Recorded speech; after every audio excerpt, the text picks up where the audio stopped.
10, maybe 15 years, you're going to continue to see, whether by choice or by force, that baton go from older generations to younger generations. I don't think any single app is going to be the thing that disrupts. I think people are the disruptors. How people get ideas about what to invest in has become increasingly entwined with social media. And as social media companies govern more and more of our lives, the fact that now they're tied in more intimately to people's wallets is something that we might want to understand better. Usually what disruption, I think, means is technology comes in, whether it's blogs to the newspapers or online retailing to brick and mortar. They come in and they're in the same business, but they just do it in such a gigantic cost savings that it causes everybody to switch. Well, that's the risk that happens here, is that it's so much cheaper to just manage your own money. We're not there yet, but costs and conveniences are moving in that direction. So I'd say, Wall Street, you haven't been disrupted yet, but you could be in the coming years, and that the final chapter on this story hasn't been written.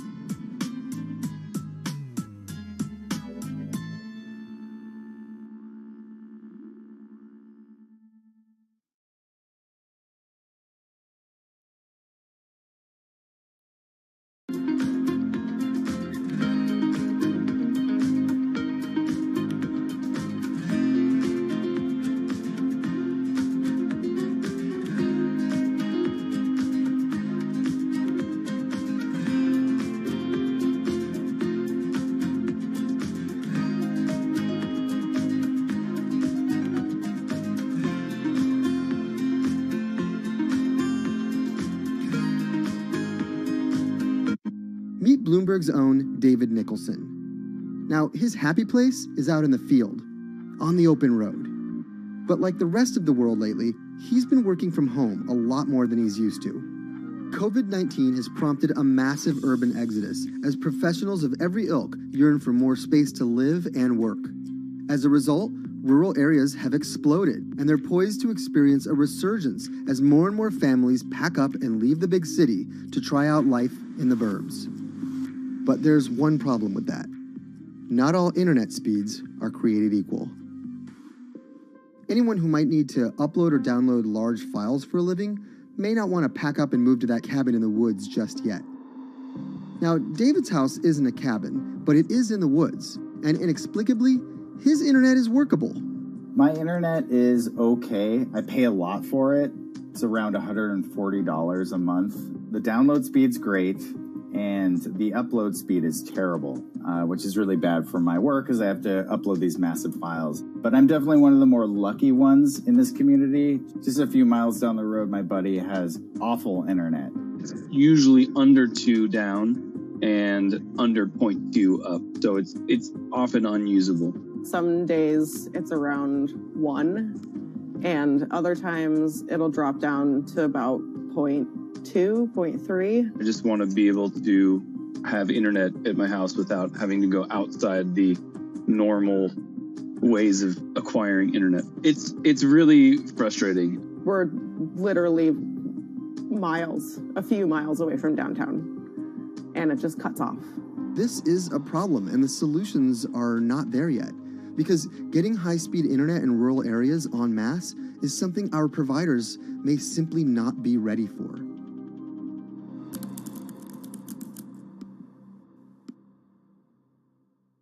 If your internet service doesn't have fast download and upload speeds, then you don't have high-speed harmony. You have. Americans on average pay about $70 a month for internet at home. But in rural areas, it could cost a lot more for a lot less service.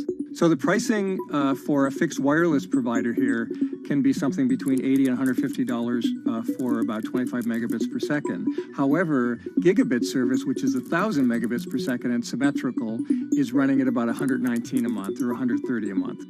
That's John Paul. He co-owns Spiral Fiber, an internet service provider here in Nevada County, California. And for the past 10 years, he's been trying to bring an affordable fiber optic network to town. It all started when he applied to be part of the pilot program for Google's fiber service. Across the country, civic boosters have been going to extremes, chanting, singing, Google in the morning, and marching, trying to get the search engine giant to look at their town. The internet these days is crucial to be in the world, to be a part of the world, and to be connected to your community. Google ultimately went with Kansas City, Missouri, which left Paul on a mission to get funding to lay out fiber optic networks for gigabit service. Over the next several years, he would attend conferences and pitch venture capitalists and apply for grants to make his vision come to life. One of the biggest roadblocks to building infrastructure for the internet here in the United States are the existing large providers. They have their land staked out. They would prefer that nobody come in and compete against them. In 2013, we applied for a grant. We went down and met with the commissioners at the California Public Utilities Commission. It was an arduous process to get funded, but we finally did against all odds. We got a $16 million grant, and then we went out to seek venture capital. Then, in March of 2020, the pandemic hit the world. Everybody got locked down, and everybody came home, and everybody started using the internet. And I remember seeing on one of the local fixed wireless providers' websites, they've said, hey, we know you're all staying home, but please don't use too much video, and please don't use too much bandwidth. And I thought, that doesn't work. The U.S. connectivity gap is far greater compared to countries that are considered its peers economically. Some developing nations actually have better internet than rural America, like in Kenya, which has a state-of-the-art fiber optic network fed in from their coastline. The American connectivity gap does largely affect rural areas that are either outside of service coverage or simply prohibitively expensive. This is Rebecca. She and her family moved to Nevada County just a couple miles down the road from David. They took for granted that high-speed internet would just exist in the area, and it's not something they even bothered to check on before buying their house. Turns out, all they got was dial-up. We wanted to move where we had a little more space, room for the kids to run around, just be out in the mountains a little bit more. Having come from a bigger city area where Wi-Fi is pretty readily available, we hadn't really considered that in our purchasing of the house, whether that would be an option or not. When school started, and now that we are remote learning with our children and we're doing everything from home, we didn't have the option to do that at our house. So every day when school would start, we'd have to pack the kids up and we'd go to my in-laws' home. They have a little cabin up in this area that does have Wi-Fi already. Rebecca's situation is the norm in rural America. According to data from the Federal Communications Commission, just 4% of urban Americans lack access to broadband internet. That's compared to almost 40% of people who live in rural areas. While that was the case, there were also racial and socioeconomic divides in terms of who had that access. In addition to that geographic difference, low-income African-American students, Latino students, and first-generation college students were more likely than others to have only one device at home that's shared among multiple siblings and or lack access to that actual connection. For most American towns, there's also a lack of competition, forcing internet prices up. And large providers like AT&T and Comcast aren't incentivized to expand service to these rural communities. This is how Xfinity makes life simple, easy, awesome. So in our area, we have a small imprint of Comcast, but they're not going to go out to the more rural areas. It's just not cost effective for them to do it as a large company. In order to lay fiber cable, you're actually physically digging trenches into the ground. And for internet service providers, they're primarily focused on maximizing their profits. And so the fewer customers you have, in any square mile and the more fiber you have to lay, that's just kind of harder to pencil out from a purely economic standpoint. AT&T released a statement on the matter, expressing the need and desire for government assistance to fund fiber optic expansion to areas deemed unprofitable. Comcast released a similar statement encouraging more public-private collaboration on this effort. Federal agencies do offer grants to help communities build broadband networks, but many have argued that there's not enough flexibility on how to use these funds. The COVID-19 relief package passed by Congress in March and signed by President Donald Trump awarded $43.3 million to 51 projects on the East Coast alone. But it also stipulated that these projects needed to be up and running by December 30th. For contractors who plan projects months and years in advance, it's a scramble to rearrange their schedules to meet that deadline. So what we've been asking the federal government to consider is at least have, as long as the projects are getting started, knowing the projects are being put into place to expand both remote learning, working from home, and opportunities like that that are truly driven from COVID. We're moving as fast as we can regardless, but hopefully they'll give us some more time. Talking to John Paul, it's clear that he believes broadband is something that can transform a community and should be considered a public good. One of the first communities to come on in the United States with full-on gigabit service was Chattanooga, Tennessee. Now, they're a bigger city, but they're a city that was economically in a downturn. In the last 15 years, the city of Chattanooga has turned around in an amazing way. It's a nexus for young people to move to. It's a place where technology happens.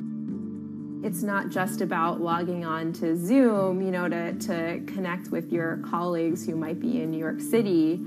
It's also your ability as a small business, operating in the town of Nevada City or wherever it may be to, quickly upload your payroll documents or something onto the cloud, or to quickly, swipe a customer's credit card. There's just some really basic business functions and mechanics that I think people in big cities really take for granted, and that are just going to be a much bigger challenge for small business owners in rural areas.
Historically, the marginalized people, you call them as untouchables or Dalits, they have been kept away from the center of the knowledge.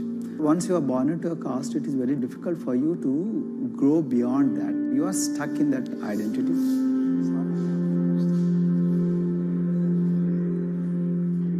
I think education is the best way of liberating them. So that's how I chose to work in education sector. The kind of education that we are giving to the marginalized people is going to change not just the fate of these communities in Telangana, but it is going to be the source of inspiration, source of hope for all the marginalized in this country.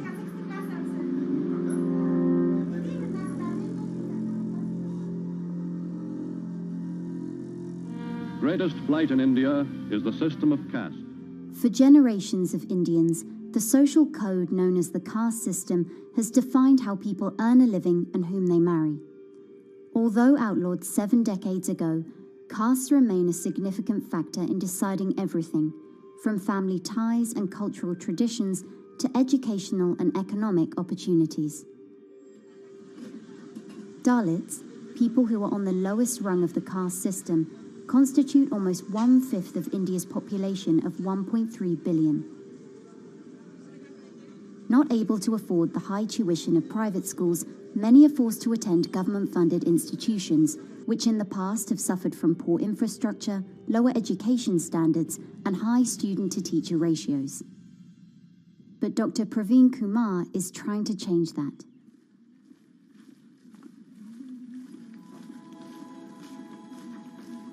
I am currently working as head of Telangana Social Welfare Residential Schools.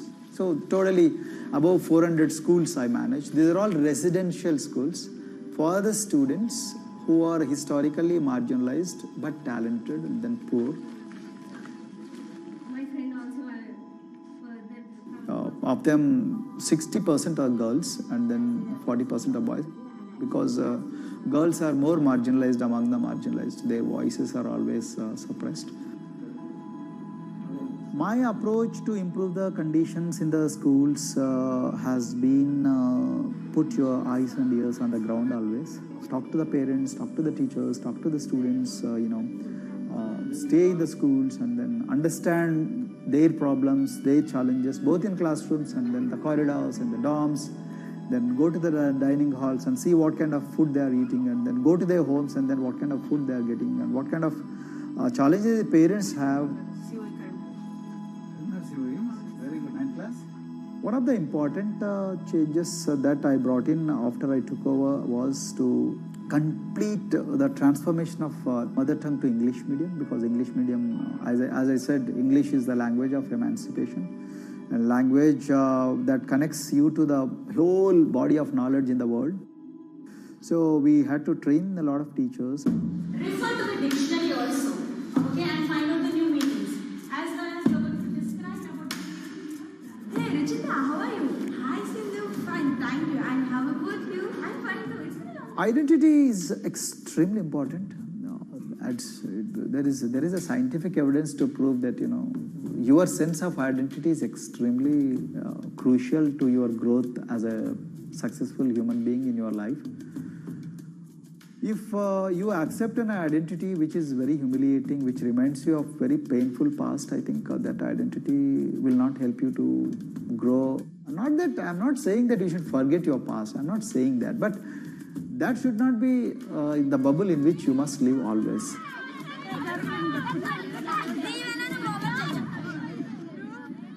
Sweros is an alternative identity. S stands for state, W stands for welfare, Aero, SW and then Aero is Swero.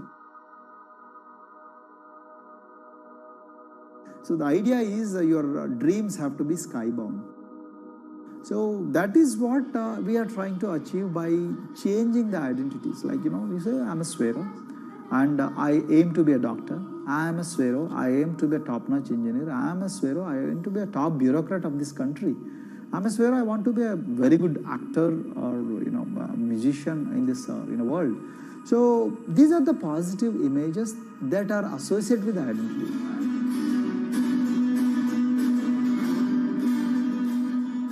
Just to give an example to you, in 2012, in our institution, we used to produce about 6 doctors per year. But because of our, this self-liberating ideology of Sveroism, we have, this year, we have produced about 189 doctors. This is phenomenal for any poorest of the poor people. You know how difficult it is to get into a medical colleges in this country. So, but today, because of this ideology, the students have been able to achieve this, feat. Pujita has been a farm laborer, and her parents themselves are agricultural laborers. And then this girl used to sell vegetables, but thanks to the residential education institutions, she came to the Gaulidodi campus, and then she toiled very hard for 1 year, despite many problems. And today, I'm so happy to share with you that she has joined one of the prestigious medical colleges in the state of Telangana, Usmania Medical College, and then in future, she hopes to be a gynecologist. So this is the journey our children are hoping for. Similarly, the Mount Everest expedition. At Mount Everest expedition, we are very fortunate enough to place the youngest ever female in the history of this world on the peak of Mount Everest. How did this happen? It's all because of an ideology that helps you to liberate yourself.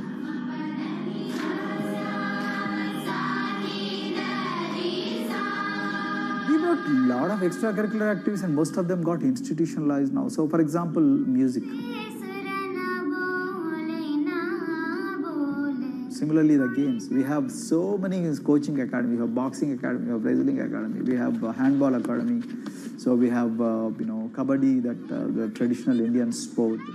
We have golf. We have introduced the golf also. Like golf is generally played by so-called rich people, but today even poorest of the poor people also are being trained in golf in our schools. Wow.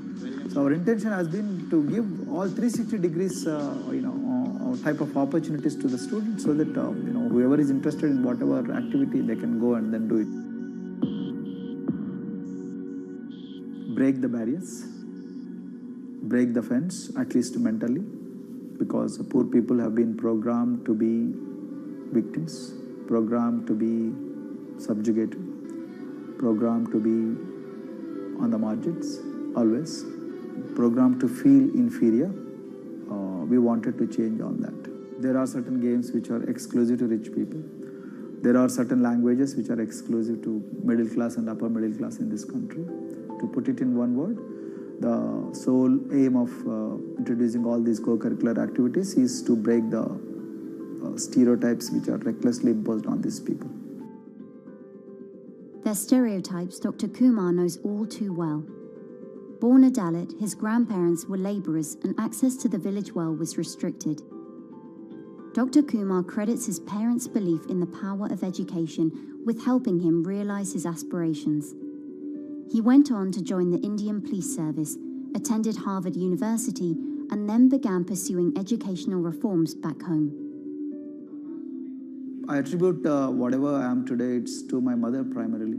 They educated me in the village, although there were no good schools. So then I stayed in social welfare hostels, the hostels which are managed by government for the poorest of the poor kids. I passed with reasonably good grades. Then I went to university, and then I faced worst form of discrimination in the universities. And there were in those days I'm talking about. So the bathrooms and the toilets were exclusively meant for scheduled castes and scheduled tribes. We used to fight discrimination on one hand, and then again try to excel in academics day in and day out. So that's how I came to education, because I deeply believe that education is the only important weapon that can really place the poorest of the poor people from a very victimhood orbit to a prosperous orbit. I think in future this is going to be a game changer for the marginalized in this country.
If you look at a thermal image of a city and then compare that to a map of vegetation, you'll find that where there's greenery, the temperature is lower.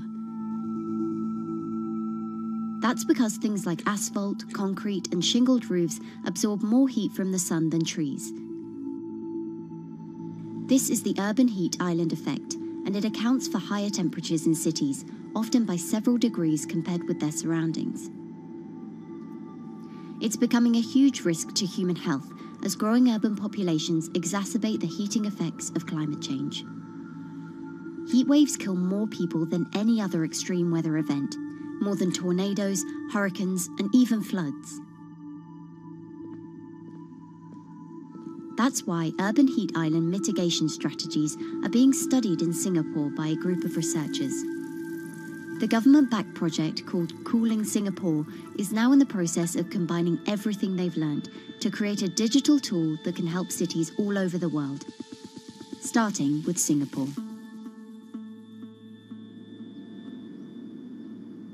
In Singapore, close to the equator, temperatures regularly rise above 32 degrees Celsius or 90 degrees Fahrenheit. And the city structures only make it worse. And that is also the case for Singapore, which is basically a concrete jungle, more urbanized, more developed city. And even in Singapore, what you have is a situation whereby there's a temperature difference of 7 degrees Celsius between the more urbanized and the more rural areas. The government has taken drastic steps to keep temperatures down. This is Gardens by the Bay, an award-winning park, and inside this greenhouse is a pleasant 24 degrees. That's because the dome, along with 24 nearby towers full of thousands of people, is chilled by what's probably the world's largest underground district cooling system.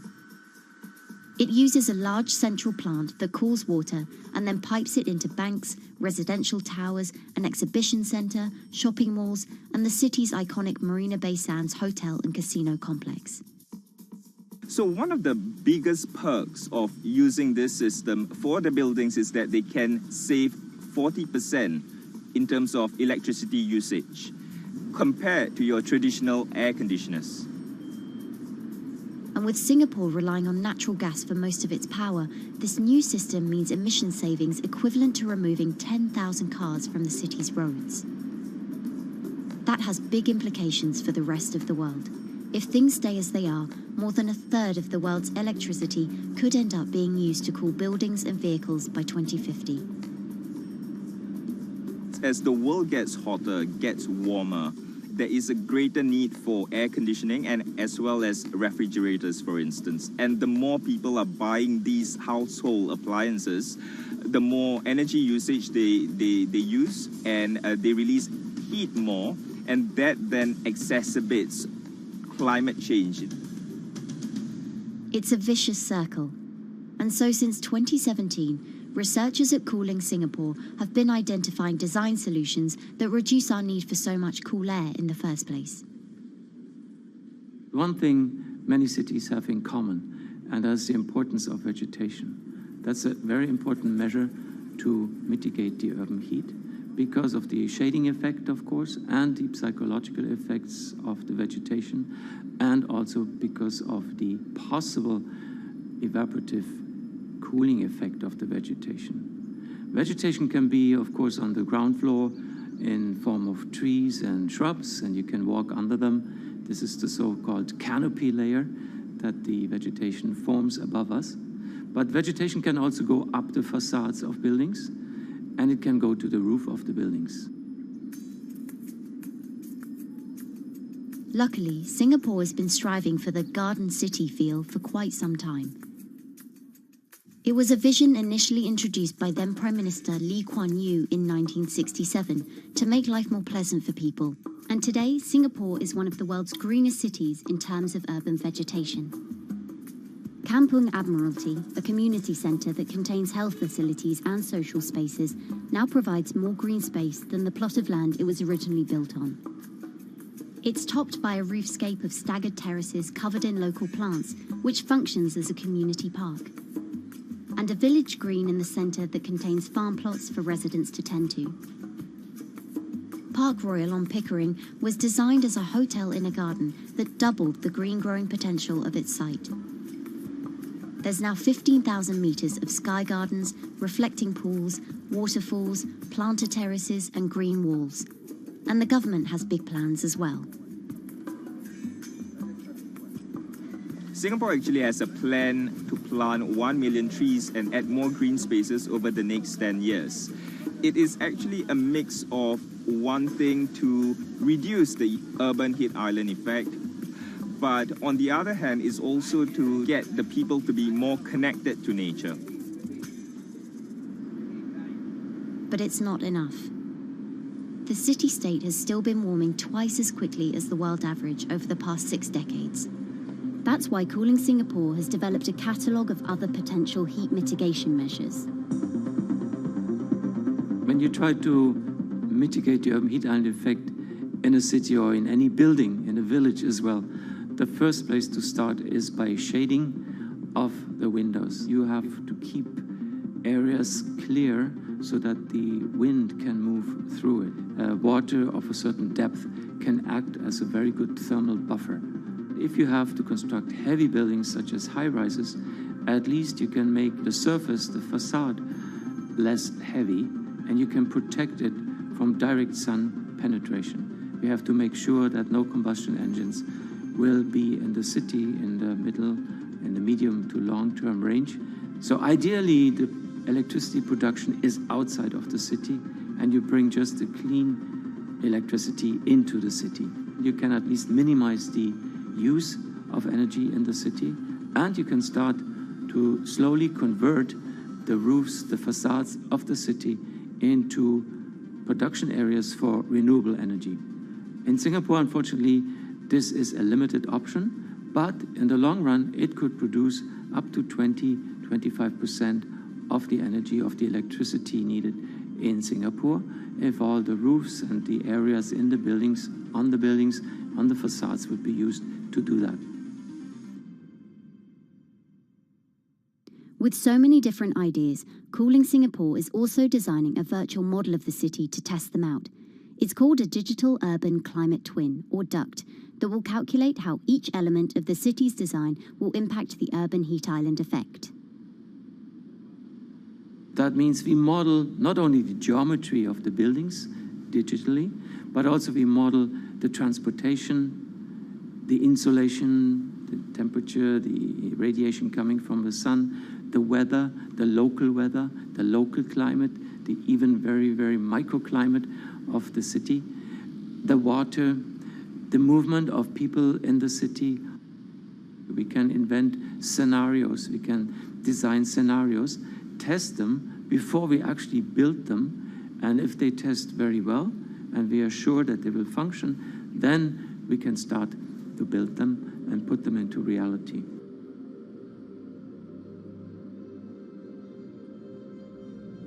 Singapore will be using this new tool to figure out which actions it should take next. And the model can be applied to any city, whether it needs to keep heat out or keep heat in, which will ultimately save energy, slow climate change, and improve our quality of life. So this is something that Singapore will be able to export, maybe even together with its city development systems that it already has. Singapore is one of the very few cities in the world that really combine this scientific approach with a very well-established urban redesign and urban design approach. Through its agencies and the combination of its agencies, it has achieved a lot in the past. If it keeps following the scientific path and the combination with the other knowledge in the city already, we think that it will be a very comfortable and very livable city in the future, even more than today.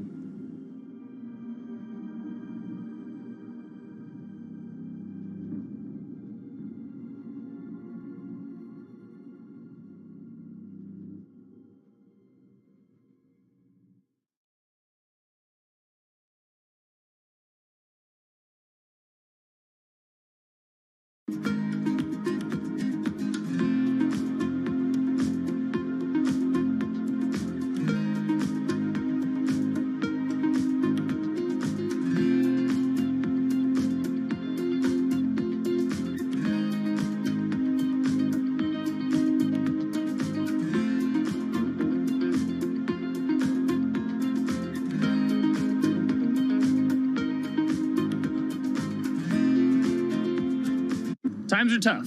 Jobs are scarce. It's risky to be outside and around others. Seems like there's very few ways to make extra money during a pandemic. So I guess I'll just hunker down and binge social media until this all blows over. Wait, don't these people make money? How do these people make money?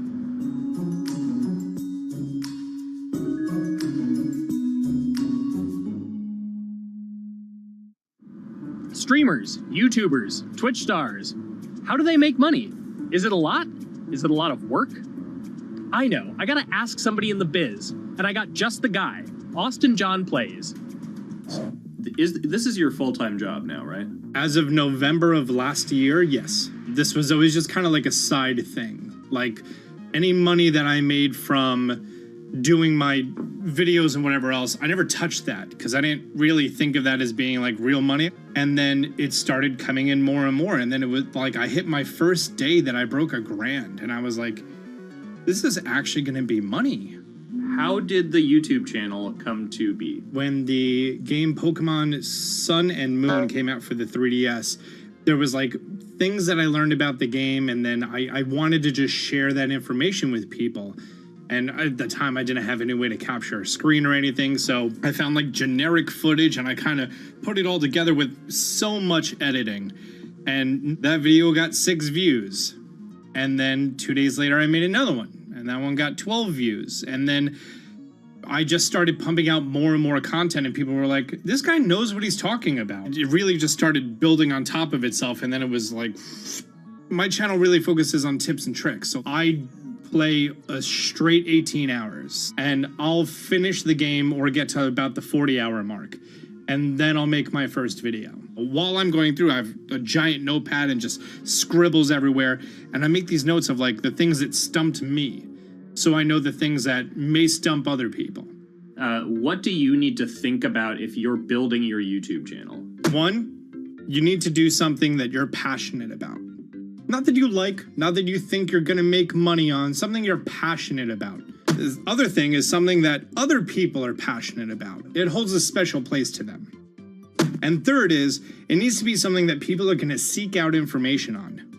In order to enter into the marketplace, you either need to be better than everyone else, you either need to be faster than everyone else, or you need to be more accessible than everyone else. And you can't be more accessible because it's already on the platform. Granted, if you understand how the algorithm works, which is very similar to Google Analytics, then yeah, you can have a little bit of a head start. But if you're not doing it faster, and if you're not doing it better than everyone else, then why should anyone watch your channel? So my income as a YouTuber kind of breaks down to 3 different ways. 1, which is the bulk of it, which is ad revenue. Whenever you go and you watch a video and then there's an ad and then you wait 5 seconds and you hit the bottom right corner and then you go on to the next video, or a non-skippable ad, or the video starts immediately, you get the little banner ad at the bottom, or if you scroll down from the video, the first thing that shows there is an ad. Those are the 4 different types of ads that can appear on every single YouTube video. And all of them pay a certain amount. It varies on lots of things, like the country of the person who posts it, the country of the person who watches it, the time of year, where you are in the quarter, if there's anything going on with a reduction in ad revenue. Like, great example, COVID-19, companies weren't spending as much on advertising. So because of that, CPM went down. CPM stands for click per thousand. I'm using the Roman numeral for 1,000. And that means that for every 1,000 views, you get a certain amount of money. Now, on low ads, when I first started off, my CPM was 30 cents. So every 1,000 views, I made 30 cents. But then once I signed with an MCN and I started making more quality content and more engaging content, some of my better videos and certain times of the year, I can see CPMs as high as $12 to $14. And there's a big fluctuation between, you know, if I post a video when there's no ads being spent, like January and February, that's the reason a lot of your favorite YouTubers and also TV shows don't post new videos in that time of year, because ad rates are down. Why are they going to make content then? Instead, you're recording and you're bulking up for when ad revenue is higher. The second way that a YouTuber makes income is support, crowdfunding, things like that. When I first started off, Patreon was really the only option, but then they started rolling out supporters and members for YouTube channels. So whenever I have a live stream, you can click a button and then you can become a member, and then you get special icons next to your name. I believe they're called badges. Or on any video, you can hit the join button, and that helps support the channel. And then the third aspect of that would be merch. And for me, my merch has been somewhat basic. In fact, I'm wearing one of my t-shirts from last year right now. You have to endure the times that your first video gets 6 views, that you post it on Reddit and they say, shut up, and then an auto mod bans you. You have to go through that, because until you go through that and you discover why you're doing it, you're not doing it for other people, you're doing it for yourself. If you're not loving what you do, then it's not worth it. Huh. So make a channel about something that I'm passionate about. Oh, sweet. I guess I can make the channel about that.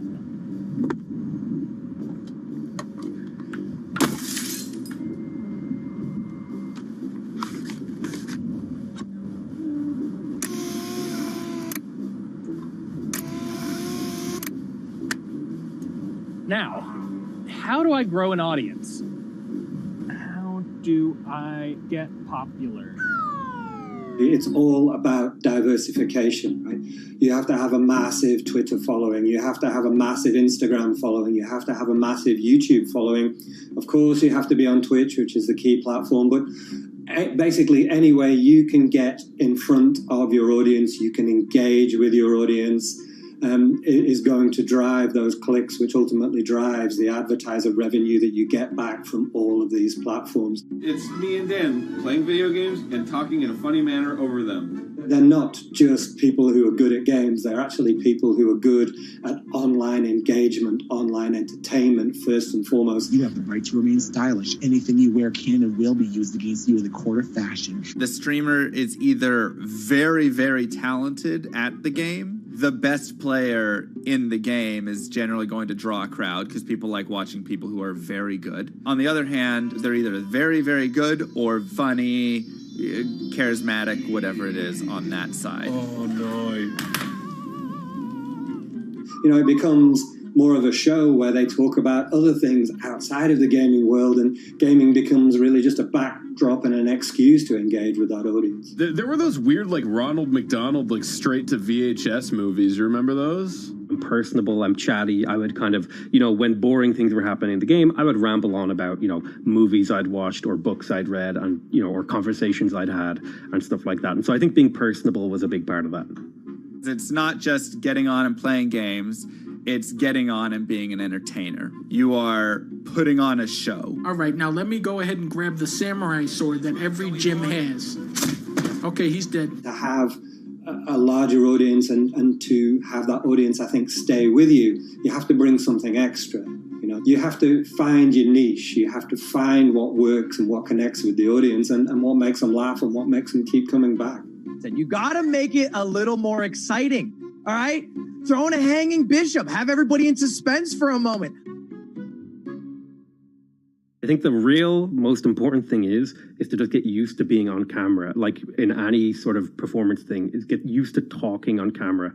My first few videos were terrible, but because I sat down and did it for 6 to 8 hours a day, I just got used to talking and I got over that uncomfortable hump. If you go into Twitch purely with the expectation that you're going to make money, make a job out of it, have all this growth, and it's going to be great, you're probably going to burn out prior to getting to that point because there's very little payoff for a long time, right? Like multiple years generally before you really start to see a payoff. And so, those first few times you're streaming, nobody is there. One person shows up every 30 minutes, says hi, maybe, and leaves, right? Like, it's very discouraging, I think, for a lot of people. And so you have to be there just loving it. You have to love talking to yourself when nobody is around. You have to love just the game that you're playing, all of that stuff, because it takes a while. And I think a majority of people burn out prior to getting to the profitable point of it. And there you have it. My very own YouTube, Twitch, Discord, and streaming channels all ready to go live. It's a veritable social media ecosystem just on the verge of thriving. So don't forget to smash like and subscribe and visit my Patreon for perks. Also, go to my merch page. And one last thing, stay cool, my friends.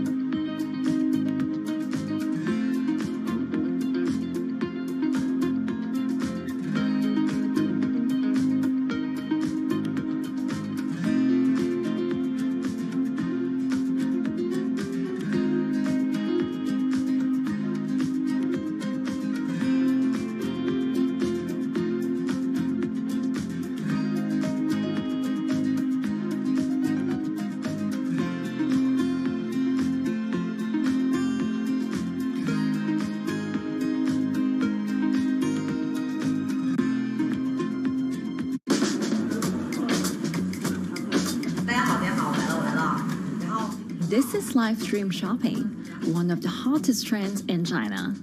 Every night, tens of millions of people watch live shows hosted by influencers like Via and buy the products they recommend. On e-commerce and social apps like Taobao and Douyin, the sister app of TikTok. 我觉得已经改变了大家的购物的方式。其实各种各样的产品，哪怕你不买，你也可以来看。当然，你看了，你就有可能会买。It's not about, only shopping. It's about the experience. It's about having fun. You got to see 3D. You got to see in some kind of action. It's almost like a theater act. The internet craze has taken over China. By the end of 2020, the country had almost 400 million live stream shopping users. China's live stream e-commerce market has also grown dramatically, with an estimated value of $161 billion in 2020. It's becoming popular outside China as well. So, is live streaming the future of shopping?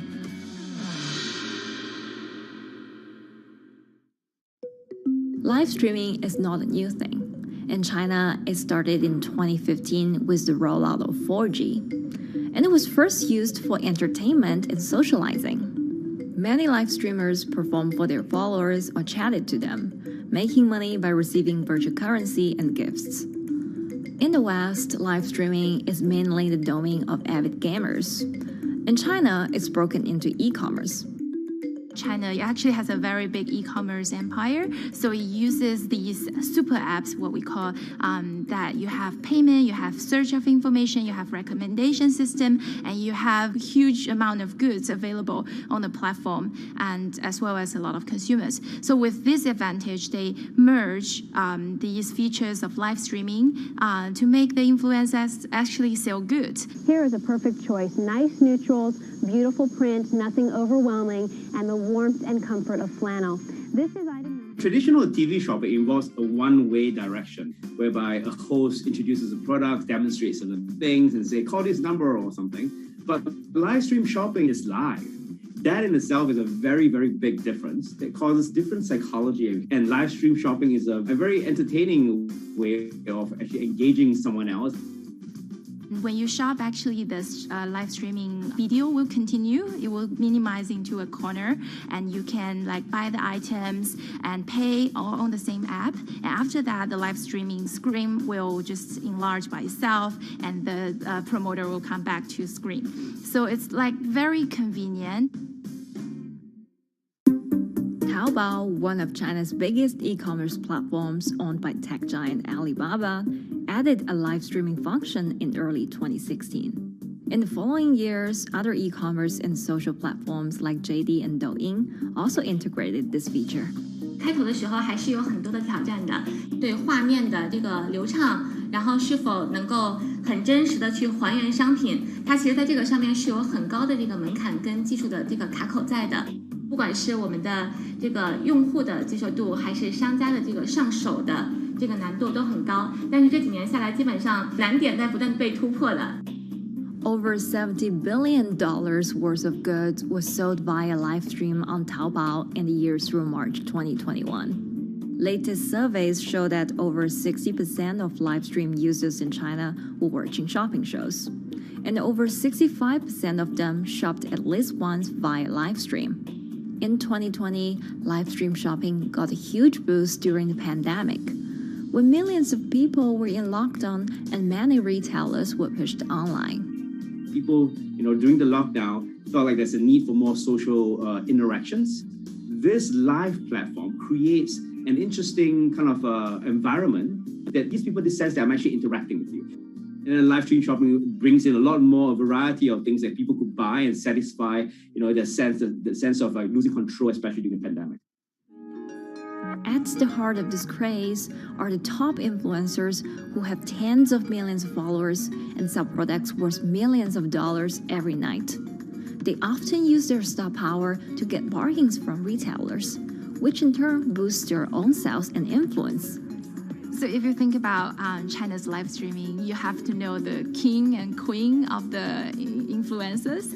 The queen of live streaming, Via. She is actually having the biggest viewership and the biggest sales volume for a long time on Taobao platform. She can sell everything from like Gucci sunglasses, lipsticks, homes and cars. One time she offered her followers to go on a Tesla ride with her, and she even, for once, sold a rocket launch in her live streaming room for 40 million yuan. 接下来我们真的要上火箭。The king would be Li Jiaqi, more widely known as Lipstick's brother. He used to be a cosmetic sales before he turned into live streaming e-commerce. And he knows a lot about the cosmetics. So he's the one that will actually put the lipsticks on himself when he's on the show. Top live streamers like Via and Li Jiaqi have become celebrities in China and can earn millions of dollars a year. Although not everyone can be as popular, mid-ranking live streamers like Tiffany still earn a good income through sales commissions. 如果说单从收入方面来讲的话，那主播的收入是比普通的工作要高很多。但是呢，主播这个工作时刻对身体，包括对精神都有很大的一个考验的。就是每天需要集中精力，然后长达5-6个小时，这种状态是很累的。而且这5-6个小时的话，你是脑子是不停的，然后嘴巴是不停的，然后手也是不停的，眼睛也是不停的。像我们做主播，不是说单一的只做直播一件事情，然后还会有选品的一些工作，然后还会有一些其他的事情排在里面，其实是没有个人生活的。那我觉得增强粉丝影响力的话，不是说某一件事情。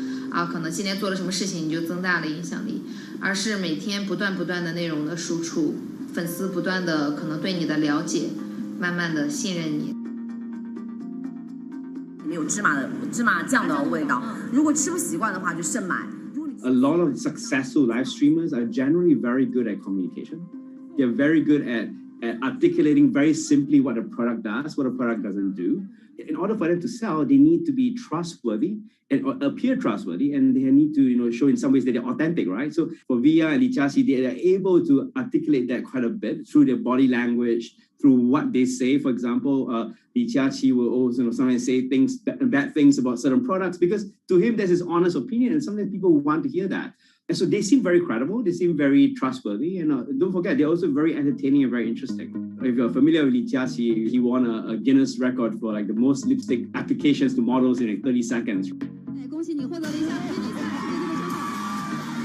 So if you're able to create a lot of buzz with interesting things that you do, people who may not want to buy lipsticks will also stream in just to watch what he does.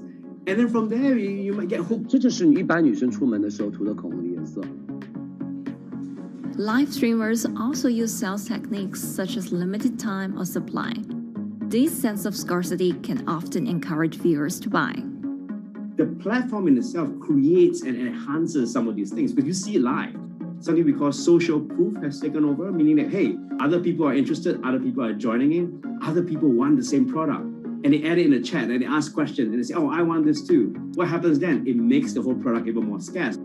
But it's not just influencers. Local farmers, luxury brands, even mutual funds have also started their own live stream shows. Working with very top-tier live streamers can be risky. It's not necessary that the benefits will end up with the brand. So we see company executives opening their own shows. And we see like P&G have their own sales room, which runs shows every day as well. We also have like local governors in like small towns to sell their agricultural products. So the live streaming is definitely transformed the way product owners can think about how to reach their consumers. And it enables a lot of players to actually sell. Live stream shopping is going global. Merchants in Southeast Asia have embraced this trend. And in the West, Amazon has upgraded its live streaming function, adding interactive features like chat rooms.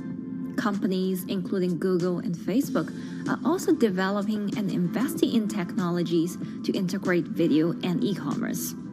直播电商它其实已经开始成为主流，它未来的发展空间跟潜力都是巨大的。接下来大家会越来越依赖这种购物方式，会变成一个比较日常化、比较规范化的这么一个趋势。If you look at the numbers alone, their numbers alone, the Jiaxi's numbers or Via's numbers, you know that they can sell and you know that they can generate revenue. Are they able to sustain it over a long period of time? It depends on how innovative they are at changing some of the things that they do. But you can't expect consumers one day turn into virtual shopping for good. There will be the nature of us that crave to go into the store, to touch the goods and actually wear it and see how it looks like and walk around in that with our friends. And those things wouldn't be replaceable with live streaming.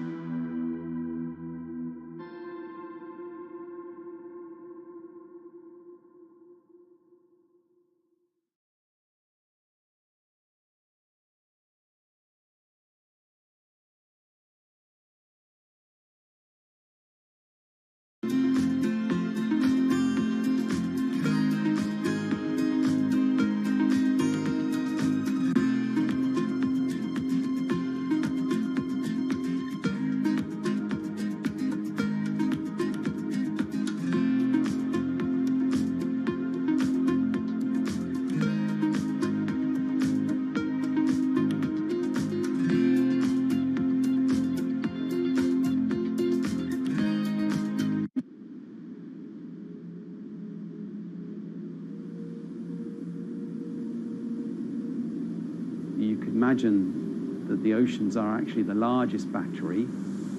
We're storing huge amounts of energy in the oceans. The wave motion can be very deep.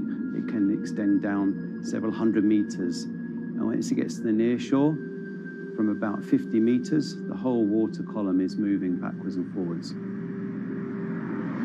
As we search for ways to reduce our reliance on fossil fuels, some are looking to a largely untapped potential source of renewable energy.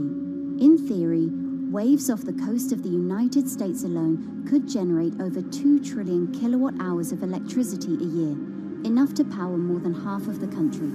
Waves intensify and subside not as quickly as the wind, and that means that it can produce a smoother power generation curve. One of the potential advantages of wave energy is that it could act as a complementary source of power compared to other renewables on the grid if it were to be scaled up to commercial scale.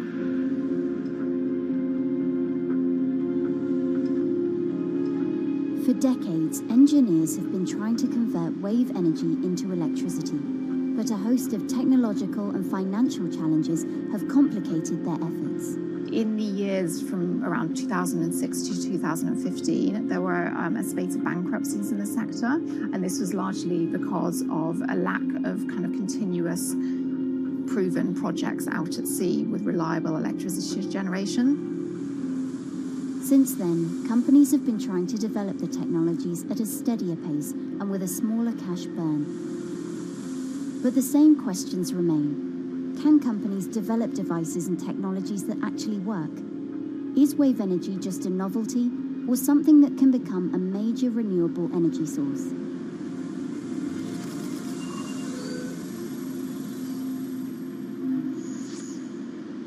The sea is a very challenging environment within which to operate a power project.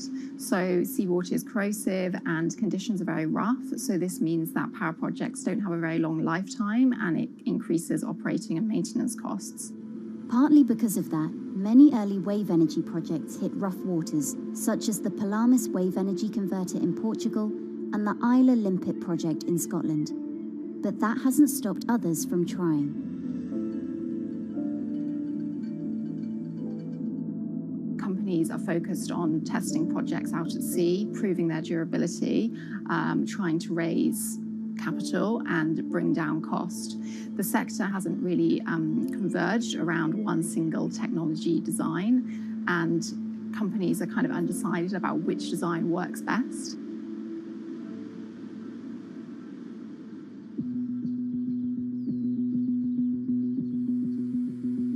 Finland-based AW Energy is a veteran in the sector.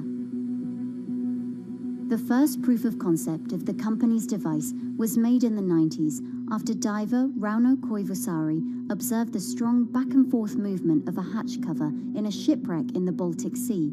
the waves are generated far from the coastline. So the wind blows on the surface of the water, causing the water particles to rotate. And that rotation extends deep down below the surface. And the waves can be very long. They can be several hundred meters long. And as they come into the near shore, this rotational energy turns into an elliptical energy, and eventually backwards and forwards, as you probably noticed if you've been swimming on the seashore in large waves, you're pulled in and out. That's the energy that we're extracting. There's a sweet spot where we deploy, so around 10 to 15 meters of water depth. That's where there's still strong wave energy coming in. After years of research, prototyping and testing, the company has deployed Wave Roller, a 350 kilowatt device in the waters off Portugal. Wave Roller has an 18-meter wide and 10-meter high steel panel fixed to the seabed via a floatable foundation. The panel moves back and forth with the waves, capturing the energy. It's submerged in the depth of 15 meters, so it's protected from the extreme waves. We generate electricity by capturing the movement with hydraulic circuitry in a machine room underneath the surface. That hydraulic energy we turn to electricity with hydraulic accumulators and hydraulic motors, and also a generator. The Wave Roller has survived large waves at sea for over a year and delivered electricity via an underwater cable to the grid in Portugal. Meanwhile, the company has won a €2.5 million grant to work on an upgraded version of the Wave Roller, aiming to increase the electricity generation capacity to 1 megawatt. The upscaled device would have a bigger panel, 2 power takeoff units, and improved software to control the energy production. We have taken into use a wave prediction algorithm that kind of tells us what kind of waves are coming in to our device. That gives us few seconds to prepare for capturing more energy, and the difference in that is significant. Our future plans are to deliver technology around the world. So I'm hoping we can be working on delivering technology to projects in Asia and also in the American continent as well.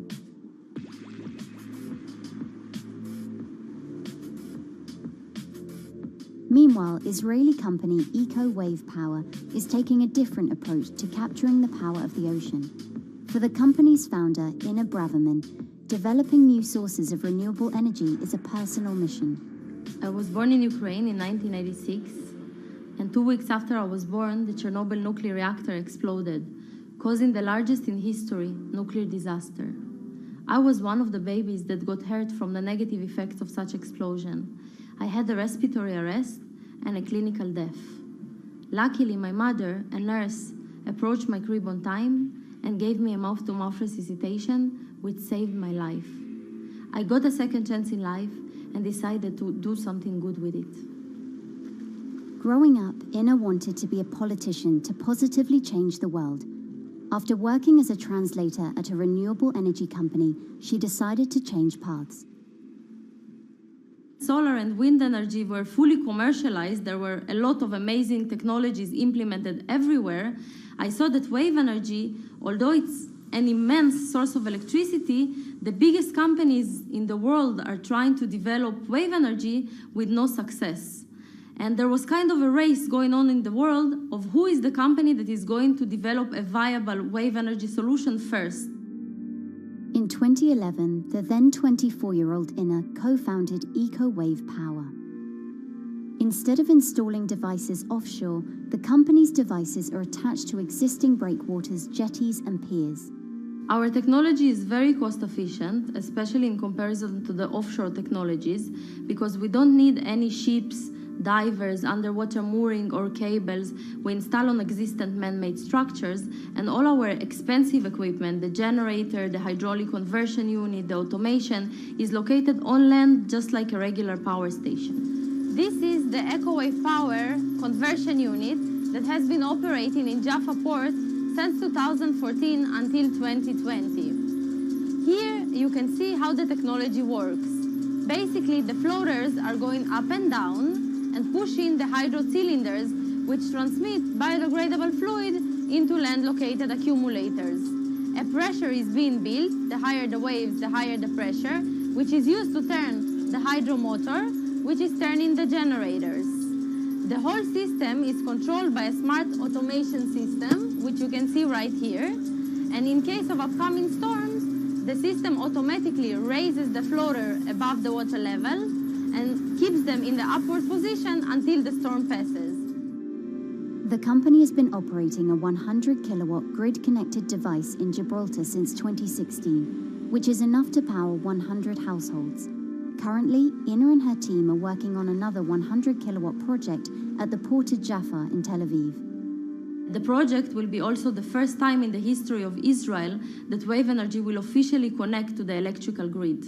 And our goal going forward is to expand it to all suitable breakwaters in the city of Tel Aviv and to supply a significant part of the city's electricity needs. Today, engineers and entrepreneurs are still trying to crack wave energy. Globally, only a few hundred kilowatts of wave energy are deployed, compared with gigawatts of offshore wind. But the field has come a long way in recent years, and with the right engineering solutions, this new power source could eventually become competitive with more mature renewables like solar and wind. I would have a lot more confidence in the success of wave energy companies today as opposed to like 20 years ago.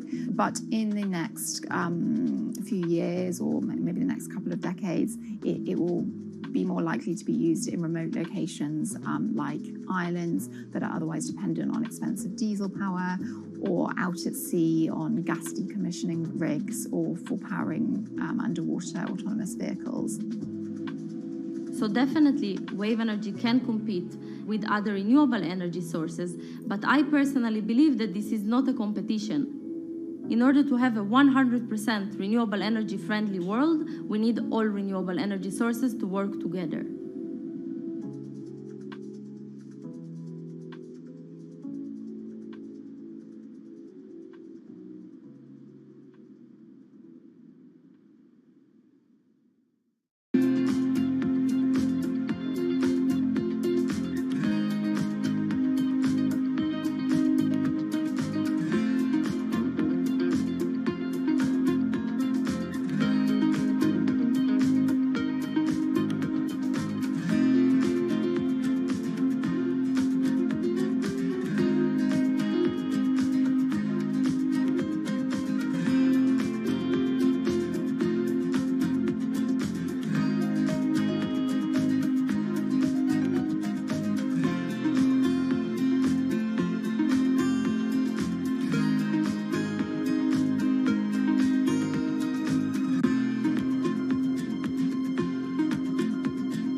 Who are all these people from? Who are all these people from?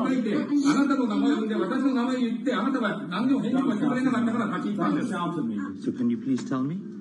I'm not going to... please wait. You know, I've covered a lot of companies. I've covered a lot of Machiavellian companies where, you know, people play rough. I don't think I've ever seen anything on the scale of Nissan. He is making you, but you are from this side. I mean, it's corrupt. The system is... One of the most dramatic elements was Ravinder Pasi's home being raided by court officials in Yokohama. You scared me, you scared my children. I worked in this for 16 years. So Rav Pasi's journey into the darkest recesses of the Japanese corporate world started when he was the general counsel, the highest corporate lawyer position in the company. In the past few minutes, Nissan has revealed that its chairman has been arrested after allegations of serious misconduct. He was tasked with investigating Carlos Ghosn. And he was told, conduct an internal investigation and get to the heart of the matter. And then along the way, he started to notice serious conflicts of interest.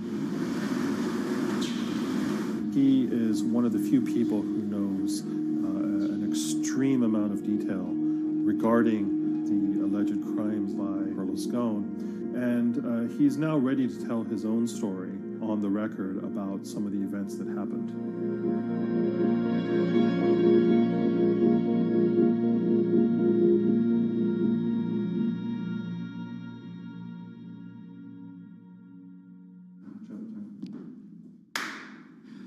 My name is Ravinder Passy. I'm the former Global General Counsel of Nissan Motor Co. Limited. And you could say, yes, I had a front row seat in terms of what was going on.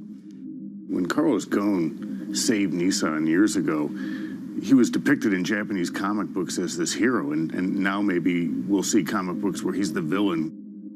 In corporate Japan, Nissan was quite an unusual company. It was led for 2 decades by a non-Japanese executive. Well, Carlos Ghosn was a hero in the Japanese business world. If you had a global business celebrity in Japan and worldwide, it was definitely Carlos Ghosn. In a country with few foreigners at the top, he stood out. But over the years, he saved Nissan from bankruptcy, allied with Renault and Mitsubishi, and turned the alliance into one of the most competitive in the world. Yet as the years went on, I think his ambitions changed a little bit. He started thinking about legacy plays, and one of them was to really tighten the alliance between Renault and Japan. And unbeknownst to him, there was a contingent of senior Nissan executives that were really felt threatened by that move. They really thought that they would lose complete control of the car company, and even in the government, there was probably a little bit of anxiety about a national champion in the auto industry falling under full-blown foreign control. Carlos Ghosn was an auto industry leader, respected by many in Japan. Now he's in jail. The arrest of Carlos Ghosn came completely out of the blue. This was in November of 2018. He was coming to Japan on Nissan's corporate jet for a regular executive meeting, and he was met on the tarmac by Japanese authorities who whisked him away to a jail and charged him with financial misconduct crimes. So what happened was that a power struggle ensued inside the company, and somewhere along the way, it was criminalized. By that I mean that there were allegations leveled at Carlos Ghosn about the way he reported his pay to Japanese authorities, the way he handled money inside the company, that in other contexts might have been a board action, might have been handled internally. A number of executives at Nissan decided to take this difference and take it over to the Tokyo prosecutor's office, and that unleashed a chain of events that would shake the entire auto industry. So after Carlos Ghosn was arrested, Nissan launched an internal investigation into the events that led up to his arrest. So Rav Passy was tasked with investigating Carlos Ghosn, and he was told, get to the heart of the matter, find out what Carlos Ghosn did wrong and bring it to our shareholders. Yeah, it's really complicated because you had various things coming out of the weeds. 2018, the investigation has started, and we become aware of matters in terms of conflicts, actions by certain individuals that cause some concern because things might not quite be what they seem. So in our story, we really took a close look at Harinada and his role in Carlos Ghosn's downfall. Harinada is one of the most fascinating figures inside Nissan. He's also a lawyer. He's originally Malaysian. Hello, Mr. Hari. And he had a meteoric rise through the company and became very, very close to Carlos Ghosn and other top figures. He had a front row seat at all the major strategic deliberations at the company. And when he discovered that Carlos Ghosn, as his final legacy play, was going to tighten the relationship between Renault and Nissan, he made a decision to go against Carlos Ghosn. And he became one of the key figures that decided that Carlos Ghosn had to go.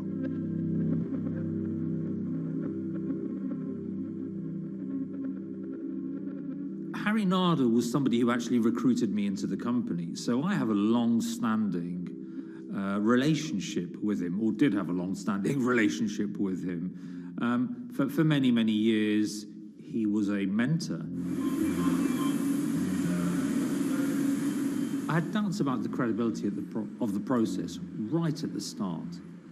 Harry Narder had a plea deal with the Tokyo prosecutors. Now, that suggests he was intrinsically involved in some of the wrongdoing, or the allegations of wrongdoing, and it just didn't smell right, just doesn't sit right. So there was a basic conflict of interest. In other words, Harry Narder had to deliver results to Japanese prosecutors to avoid his own criminal liability, and he's accusing and leading the investigation of Carlos Ghosn. Some of the people who had been involved in the original alleged crimes were also looking into the affairs themselves. Ravinder Pasi began pointing out some of these conflict of interest issues. And the reason for that is essentially his concern was for the company. If the company's own investigation into itself was compromised, that could lead to a very weak position in various lawsuits that it was dealing with across the world.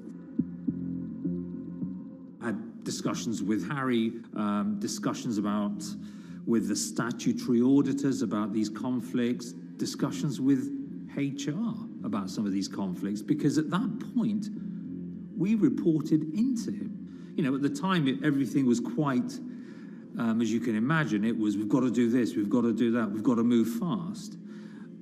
But when you step back and look at some of these things, you just think, my God, what was going on here? Because me, members of my team, were being placed in immediate danger.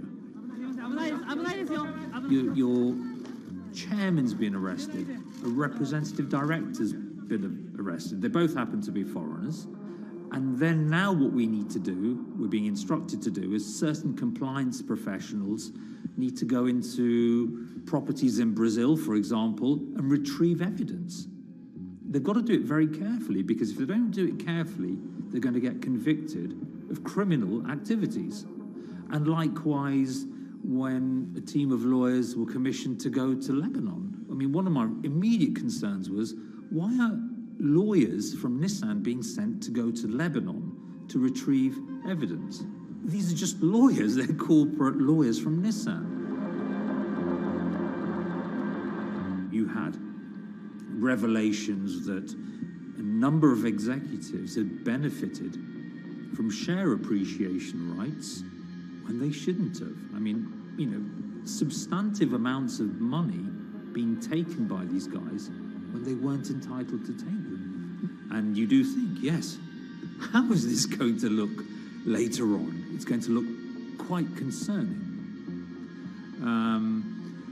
So that triggered, for me, the sort of assessment that, well, I'm going to have to do something, because up until this point, I haven't put down on paper these conflicts and these issues.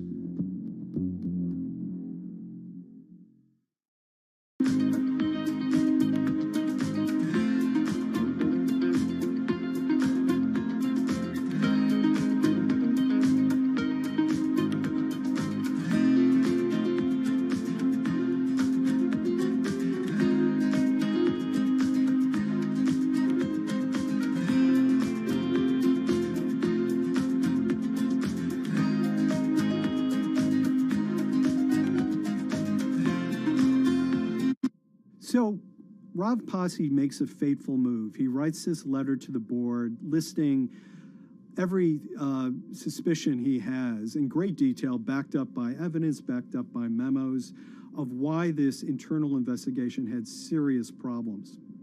He sends the letter to the board and it's crickets. He doesn't hear much of anything. Nothing happened thereafter. Nothing at all. Just like it just gone into a black box. And he began to suspect that there was a desire, even at the highest level within Nissan, to kind of sweep these conflicts of interest under the rug. Unfortunately for me, I think, again, with hindsight, people must have thought that this is the nail that's sticking out, and we can't have this. Within 3 days of me submitting that to the board of directors, that letter to the independent board of directors, I was removed from the GOAN executive conduct matters. I was then told that I could not attend board meetings anymore. And up until that point, I had attended every single board meeting. I was then also told that after 8 years of being in Japan, I'd be going back to the UK. It eventually transpired that I'd be the VP of Projects and Transformation, managing a team of 3. So you can imagine what this feels like at this stage. Almost an arbitrary removal from Japan, where I've lived for 8 years, had 3 children there, my family has grown up, and we've been settled there, having a few months earlier been promoted to vice president at a global level, to being almost demoted. So Pasi was essentially being reassigned to get him as far away from the internal investigation as possible, and also to a certain extent in retaliation to some of the issues that he brought up regarding the internal investigation and Harinada. What happened to Rav Pasi can be seen as a series of corporate humiliations. I mean, first of all, his immediate responsibilities were taken away from him. Eventually, he lost, the coveted general counsel title. But it didn't stop there. Toward the end of his stay in Japan, Rav and his wife were convinced that they were being followed. During that period, I'd noticed that whilst driving my car, I'd have other cars following me. First time I noticed this was around mid-March, and I was driving, I can't remember where I was going, but this grey van, small van, just literally started following me. And I noticed that there was somebody in the car taking pictures. And lo and behold, we were absolutely being followed either by people on foot or other individuals, 2 or 3, normally 2 burly men in a car, different cars at different times, following us around. They were following the family as well. And, given I'd seen the Nissan security department behave in a very, very egregious manner with others in terms of following and surveilling, I was very concerned as to what they were doing and who they were giving this information to. Because if they're giving this information to the authorities, you do think, why? What's going on here? I mean, this is just not normal behavior. And this all culminated in a rather dramatic event in the middle of 2020. Who are you people? Where Nissan had hired a legal team and had obtained an unusual court order from the district court in Yokohama to basically do a search of his home and seizure of his corporate laptop and phone and other documents. If you don't let us in now, we have to break this key. So it's a pretty extreme way to treat someone who'd spent 16 years at the company. These people have all come in. We don't really know who they are, apart from the fact that I've been shown a badge that says the Yokohama court. And they're here to recover a laptop and a mobile phone. It was even more weird because I'd highlighted to the directors that certain Nissan executives were trying to recover this laptop and this phone whilst I was still in Japan. And I was very concerned because it had evidence on there that related to misconduct matters and other forms of inappropriate conduct. It was just another form of intimidation, another form of harassment, forcing me almost to leave the company and the country. Because once they'd retained and obtained these items, we were still followed, which, again, I just couldn't understand. What is the point of doing that? You know, this isn't a car company. This is not the KGB.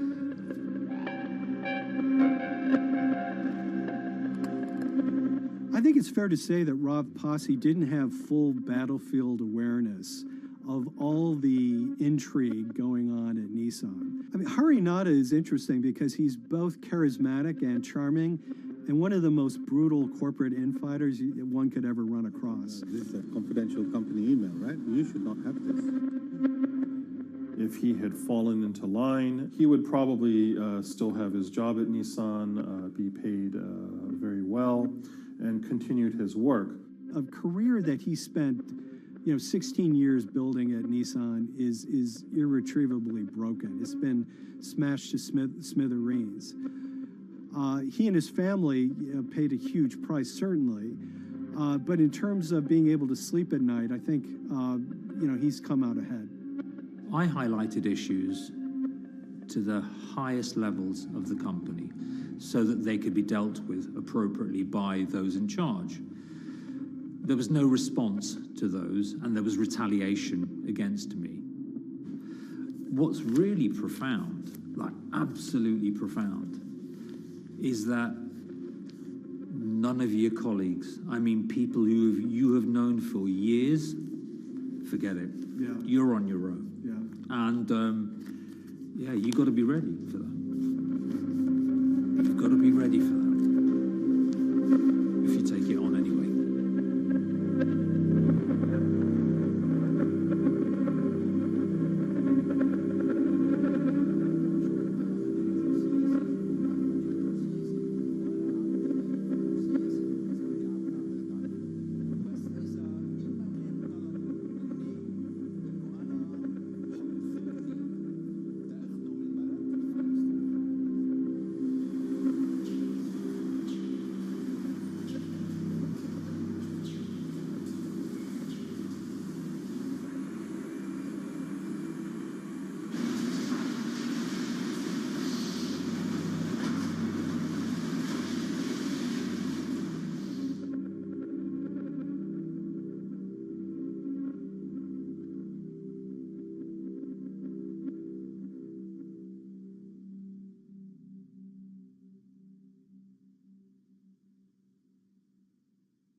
This is the awful truth.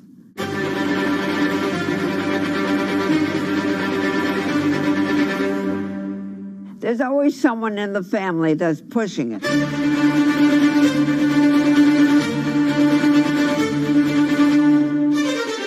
This lady does not deserve to be taken advantage of, especially at your age with your own grandchild. Yeah. My grandma is having to sue them. I'm testifying against them. Nobody's talking. They're one floor below right now. I get afraid to go on the elevator. It's sad that it had to devolve to this. It's like a soap opera to me. It's a very sad thing. It's a family feud. A family feud. Here's a family that, on paper, you would think has the wealth that so many people seek, yet at the end of the day, it seemed to sort of rip everybody apart.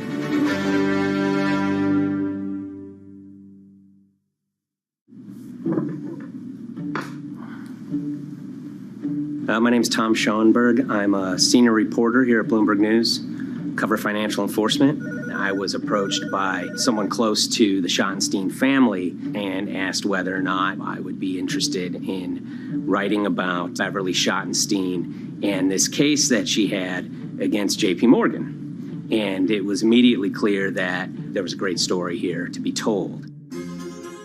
So I started just, assembling all sorts of documents that the family made available to me. That included a diary that Beverly had begun writing when she started having suspicions about what was actually going on with her money. Beverly obtained her wealth from the Schottenstein kind of retail empire that has at times included Big Lots, Value City, American Eagle Outfitters, DSW Shoes. Beverly's husband died, and at which point they sold off their portion of the company, bringing them an enormous amount of wealth at around 1990. Estimates of her wealth were around $90 million.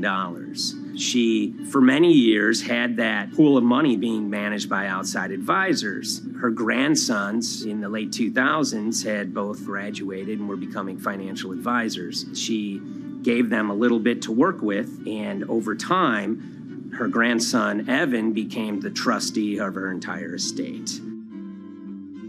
Managing sort of family money is not a conflict. In fact, some ways in wealth management, it's kind of how you get your start. It's kind of the seed that you need to sort of get going in the business. But Beverly started having suspicions that something was wrong probably in around 2016. Well, there were suspicious things, but taken separately without everyone talking about their own experiences, it was hard to really put it together.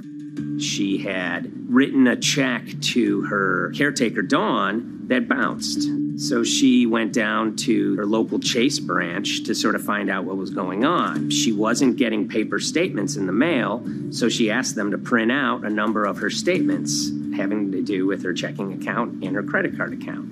So we went to the bank and asked for the statements.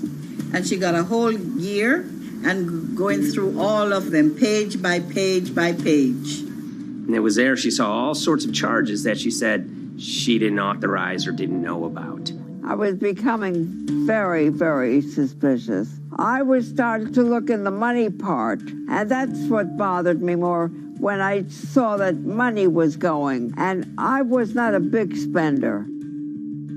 Around the same time, Dawn, she starts noticing Beverly's son, who lived in the condominium below her, came up with Evan with a shredder and started grabbing papers in her office area, including some with J.P. Morgan letterhead, and just started sitting at the kitchen table, just shredding documents over and over. Yeah, they came in one morning. They used to do it in the back. Through the back door, and they brought the shredder inside. And then they went in the drawers in the office and took out all the papers, and they started doing it. I was very suspicious because I know you don't go around and destroying papers. Beverly said that they had done this many times before. That's when she said to me, Dawn, I'm going to write my feelings in this black book. Diary. And it's a diary, and she started writing. Each day she would write a little at a time. Around the holidays of 2018, a package had arrived, a FedEx package, and in it were materials about a venture capital fund based out of the Cayman Islands. Dawn and some other family members take a look at this, and they see that Beverly is signed up for this fund to the tune of $5 million over the course of several years. And that was really the beginning of it. That was sort of the tip of the iceberg when it became obvious that something was going on, that my grandmother really wasn't aware of this fund. Beverly started to panic. She got really upset and called, JP Morgan's headquarters in New York and asked for Jamie Dimon. She said she was told someone would call her back, but she says that never happened. She wrote a letter to Evan and Avi, and in there she laid out a number of things that were concerning her: unauthorized trading, the checking account.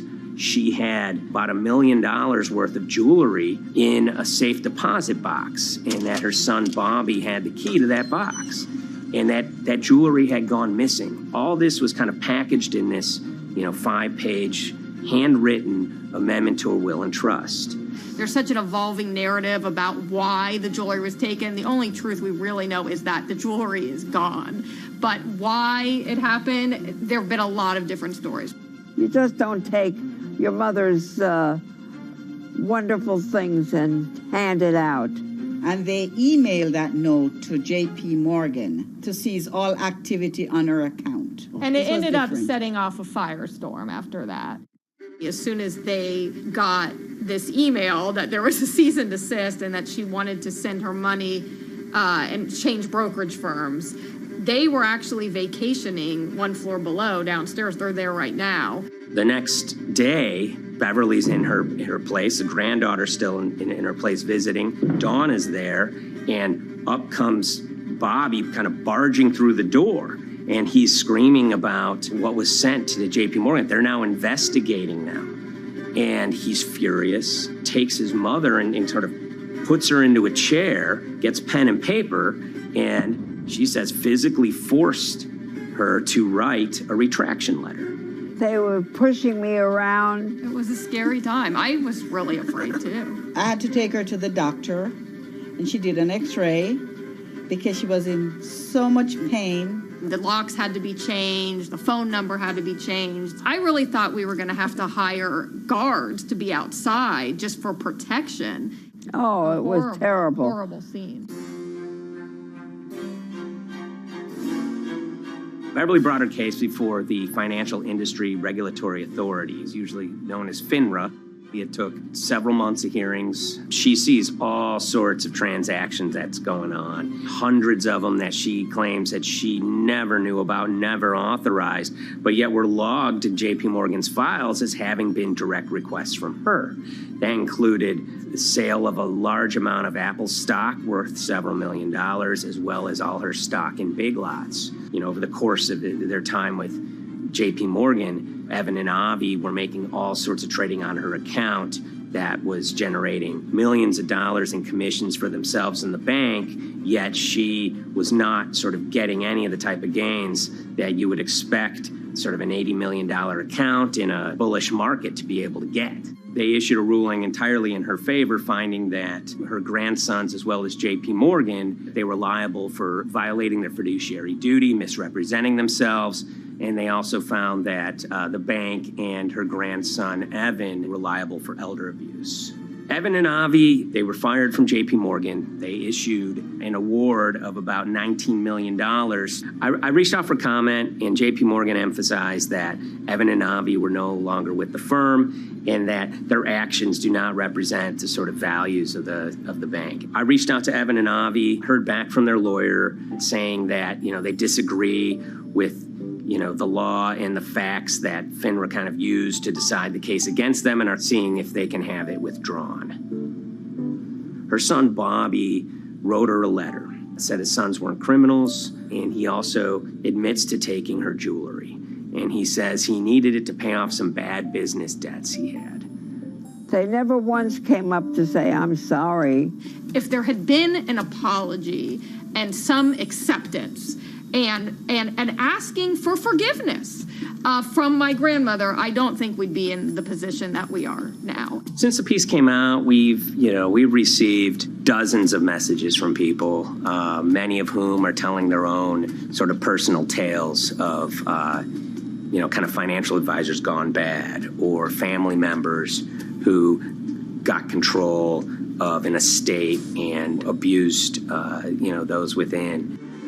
Seems that it's really resonated with a lot of people. I keep, hearing a lot of feedback about Beverly and how, a lot of people feel she did the right thing. You're never too old to stand up for yourself and try to right an injustice. She was adamant that she wanted to stand up for herself, but at the end of the day, they did wrong. It's a painful life lesson. You know, Beverly taught them that you don't mess with grandma.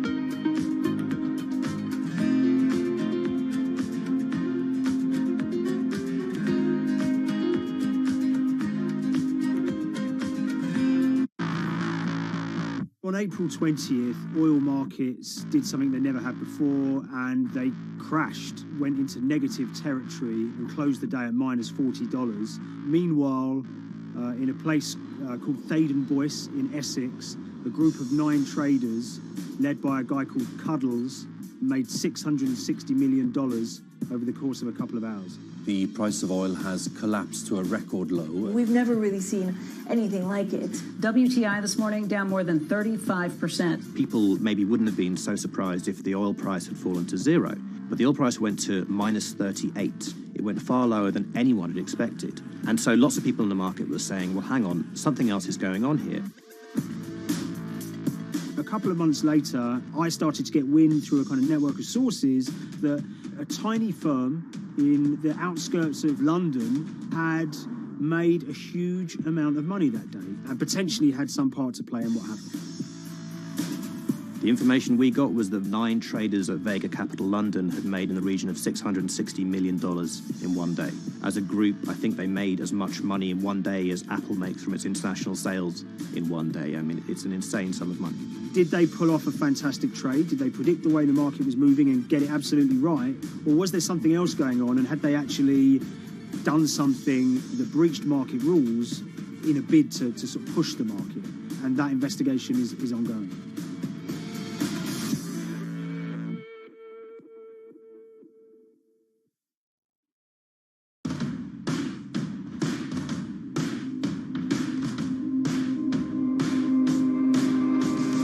So Paul Commins is a trader who cut his teeth in the pits in the 80s and 90s. When everyone had a nickname, his was Cuddles. If you can imagine, that was a very sort of cutthroat type of world where people are doing, you know, hundreds of thousands and millions of dollar trades by shouting at each other, giving hand signals, and then sort of scrawling on scraps of paper. The culture of the trading pits in London was very influenced by the working class guys who became traders there. They weren't like the city bankers that had gone before them. They weren't usually Oxford or Cambridge. You know, they didn't wear Savile Row suits. They were ordinary working guys who happened to have a talent for trading. And a lot of them came from Essex. I think it was 400 traders in the pits, and Cuddles in his, you know, oil and gas pit was described to us as amongst the top 3. In amongst that, was very successful and made, you know, very large amounts of money as a young man. But, you know, inevitably, mechanization and the arrival of electronic markets was the kind of death knell for the pits. And in 2005, the IPE closed down. And when the pits shut down, a lot of the traders who worked there lost their jobs or quit or went to work for financial institutions. But Paul Commins decided to start his own trading collective out in Essex. Some of them are ex-pit guys, cut from the same cloth as him. Lots of them are actually sort of in their 20s, and they're his, you know, drinking buddy's son, or they're his own kids' friends from football. You know, they're young lads, hungry and ambitious, and he brings them into the fold. And fairly shortly, he's got, you know, maybe a dozen or so traders that they're independent, let's be clear, but they're all part of this collective.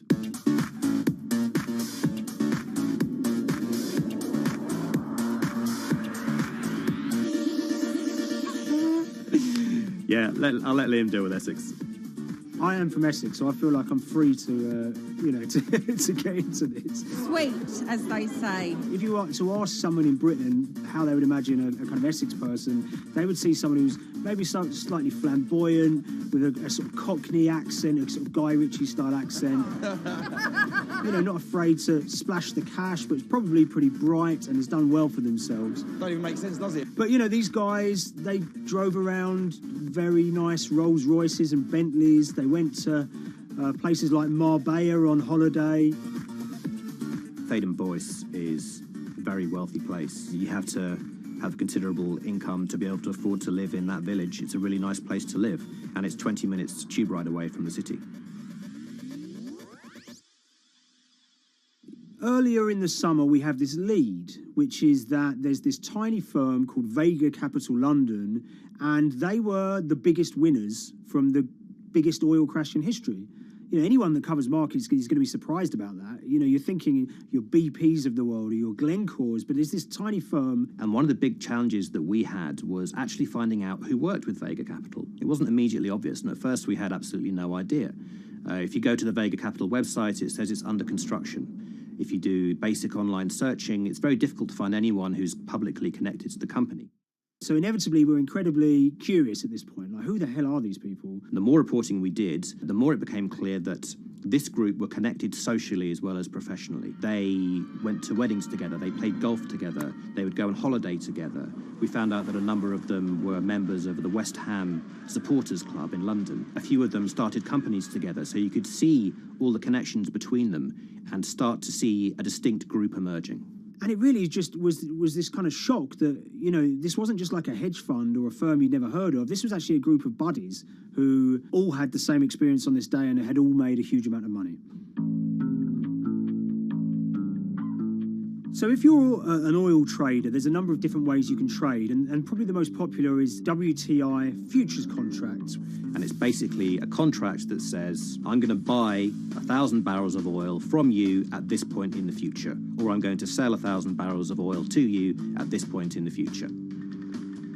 It's actually just a financial contract to gamble on to predict whether oil is going to go up or down. On the 20th of April in Essex, there had been signals for a while that this was going to be an exceptional day in oil markets. And we know that some of them arose early and started their trading in the early hours of the morning while it was still dark outside.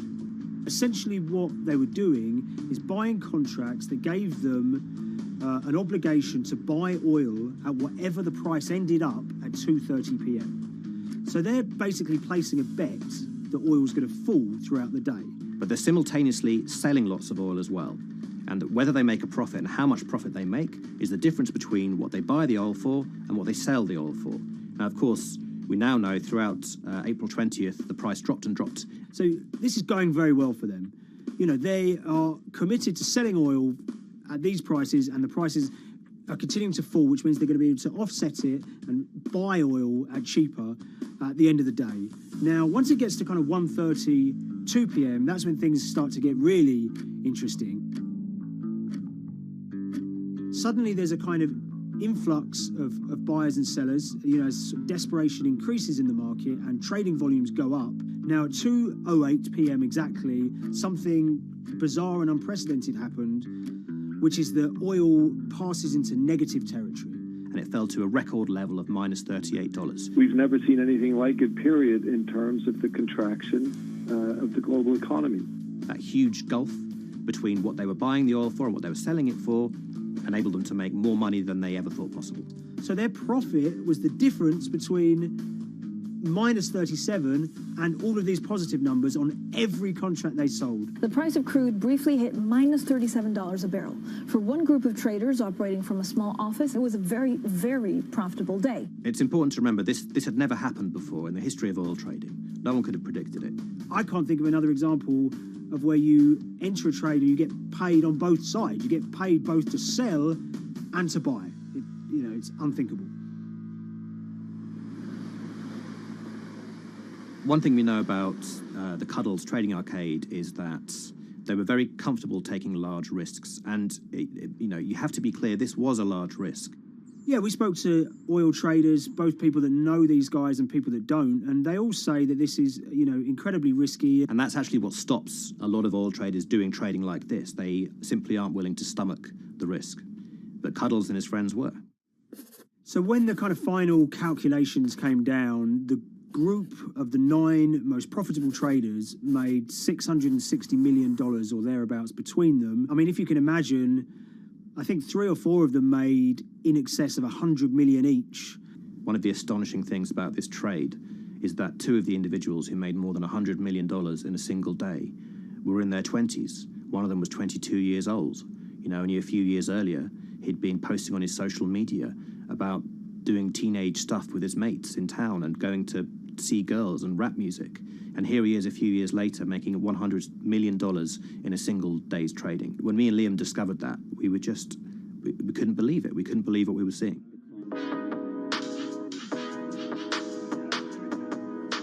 Oil trading is a zero-sum game. Anytime you're making money as an oil trader, someone else is losing it. Amongst the biggest losers were the investors in this Chinese fund, Crude Oil Treasure Fund. There were thousands of them, and they lost everything. Lots of people had put their savings into oil funds. They lost money that day.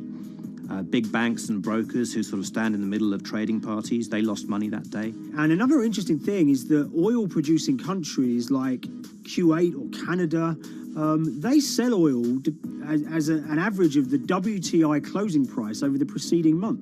So the fact that one of those numbers in that average was minus 37 meant, if you can imagine, countries like Saudi Arabia and Kuwait potentially lost a couple of dollars on every single barrel of oil they sold that month. Vega Capital's traders made such an extraordinary sum of money that it was inevitable there would be some scrutiny of what they did. But it wasn't just the sums of money they made. In the vital half an hour before the settlement price was set, they were by far the biggest sellers of oil futures in the market, which is an incredible thing to think about when you consider that the other participants in that oil market are going to be the world's biggest banks, oil majors, BP and Shell, and here you have a group of 9 guys in Essex who are having this significant influence over a global market for oil. I mean, I think you have to assume that if these guys had made $7 million or $10 million, they probably would be celebrating in Essex right now. But the fact that they made closer to $700 million has meant that they are facing understandable scrutiny. We wrote individually to all the Vega traders who did exceptionally well that day, and we got a letter in response from a law firm representing the group. And the law firm was at pains to point out, number one, that they haven't been accused of any wrongdoing, that they all traded independently and separately, and they'd basically all made up their own minds that this was what was going to happen in oil markets based on publicly available knowledge, and decided to execute this trade. What I love about these stories is there's a real variance of opinion, and some people will look at what happened and think that must be dodgy. They all traded at the end of the day. They all made a huge amount of money while all these people lost. That's shocking. But lots of people say these guys are at acute disadvantage. They're in a market that's inhabited by, huge technology-driven funds and firms and oil giants that have got all the advantages in the world, and when you get a bunch of Essex geezers who essentially beat the market and find a way to make a huge amount of money, they should get a pat on the back, really, because that's the dream. Since this happened, a lot of the guys have stopped trading the monthly settlements that they'd done so well at in the past. Several of them have set up new companies. They've essentially gone very quiet. Any kind of social media presence they had has kind of closed down. By all accounts, they're, waiting this out. It's certainly too early to try and predict how the regulatory investigations are going to pan out. We just don't know. There's a number of potential outcomes for these guys. Potential punishments if there are any findings of manipulation against Vega or anyone affiliated with it. Might be you could be fined, you could be banned from trading, and in the most extreme cases there have even been criminal prosecutions in the past of people who have been found to have been manipulating the settlement and misconduct related to trade at settlement. There are other outcomes too. One obvious one is going to be that they're able to walk away from this life-changing trade with all the money that they made, and celebrated as heroes in the trading community. That, they'll go down as legends.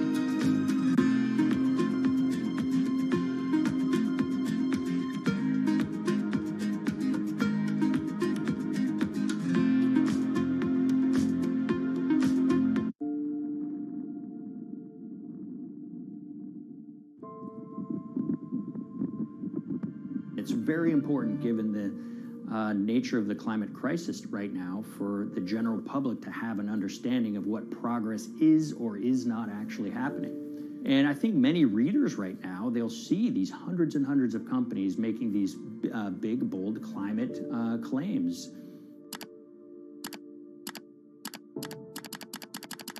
And they would be forgiven to think that, we're well on our way to meeting the emission reduction trajectory we need to be on. And the reality of the matter is we're just not on that trajectory. And a key reason for this sort of disconnect is the use of offsets that aren't doing what they claim to be doing. We have a massive potential for sort of willful blindness. We can convince ourselves of things regardless of what the facts are. And so that's what tends to happen in these cases. It's not that anybody is setting out to commit climate fraud. They sort of walk themselves into a situation and they convince themselves of one thing, and that allows them to convince themselves of another thing. But at the end of the day, they're doing something that makes no sense at all.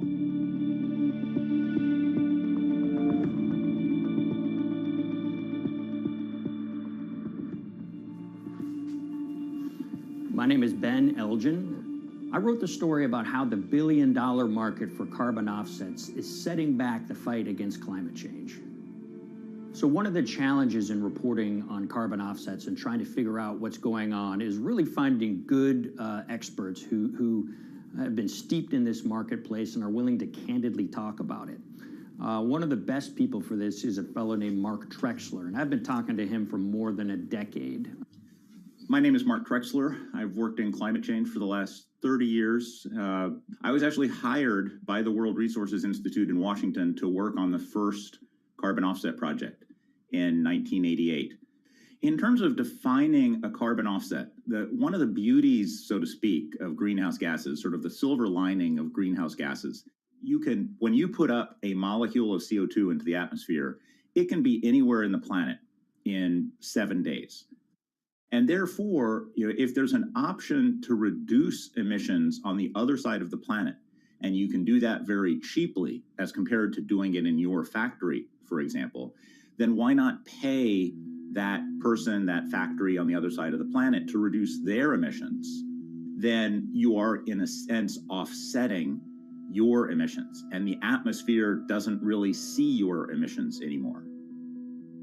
So carbon offsets have been around for quite some time, and they were actually key with these international climate agreements, such as the Kyoto Protocol, which mandated the wealthiest countries reduce their greenhouse gas emissions. The treaty was signed on the 11th of December, 1997. Decided.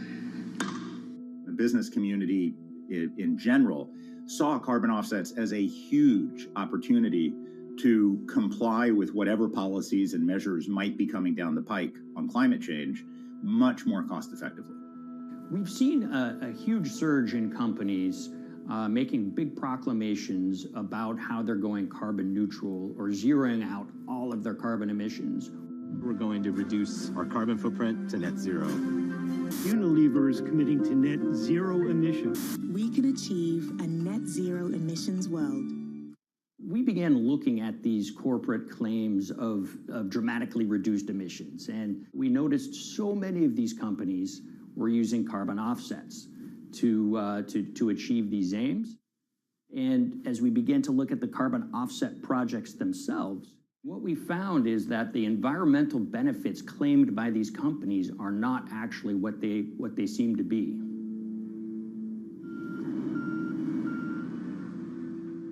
And as we sort of saw and spotted a number of these very aggressive carbon offset projects, which appeared to be generating inflated credits or bogus credits, we saw a number of them were associated with the Nature Conservancy. This surprised us. The Nature Conservancy is the world's biggest environmental group. They have about $1 billion a year in revenues. And they've been around for 7 decades. They've preserved about 125 million acres of land. And they've done so many good works over the years, and they've been very strong in terms of working with corporate partners. The Nature Conservancy has taken a different approach, a very pragmatic and pro-business approach. They will not go out and criticize a big polluter, but they're very happy to work with them. Some might say that, well, that's selling out, but others would say, and those at the Nature Conservancy would say, these companies have deep pockets. They can help fund important preservation work, and we have absolutely no problem working with them on this stuff. So companies are very warm, and they've partnered with the Nature Conservancy for many years. And yeah, it definitely lends a sheen of credibility to these projects. Here's 20 new reasons to visit Disney World this year. 1, 2, 3. If you look at, for instance, Disney, that's a sprawling company with theme parks and cruise lines that burn up diesel fuel. They have office buildings and television studios that consume electricity. So these companies are trying to make major reductions in their carbon footprints, but it's very difficult to change these fundamental ways their businesses operate. So Disney has been a big buyer of carbon offsets that are orchestrated by the Nature Conservancy. One of the projects that they buy from is called Pennsylvania Ridges. And that's a plot of land. Most of the land is actually about a 3-hour drive outside of Philadelphia. Interestingly, this land, 3,000 of these acres, was actually acquired by the Nature Conservancy in the late 1990s. This land was imminently threatened. There was a pending logging contract on this land. So they do what they've done so well for all of these years, which is they go out, they raise money from local philanthropists, and they go buy this land to protect it from developers and loggers. And at the time, according to an archived version of the Nature Conservancy's website, when they were proudly announcing this deal, they said, these threats have been abated because of this acquisition by the Nature Conservancy. So it's really interesting now, fast forward 2 decades to earlier this year when they put forward this carbon project. And if you look through it, this land is a key part of that carbon project. And what they're now saying is this land is now, once again, imminently threatened. 72% of the trees are going to be cut within 5 years. Now, this is just astounding because this land is owned by the Nature Conservancy. They do not clear-cut land that they've bought through philanthropic donations. So this scenario that they've put forward to get carbon revenues is not really plausible. And what that means is when you have Disney coming in and buying these credits, when it eventually lowers its carbon footprint because of these credits, well, that won't be a credible or truthful claim by Disney.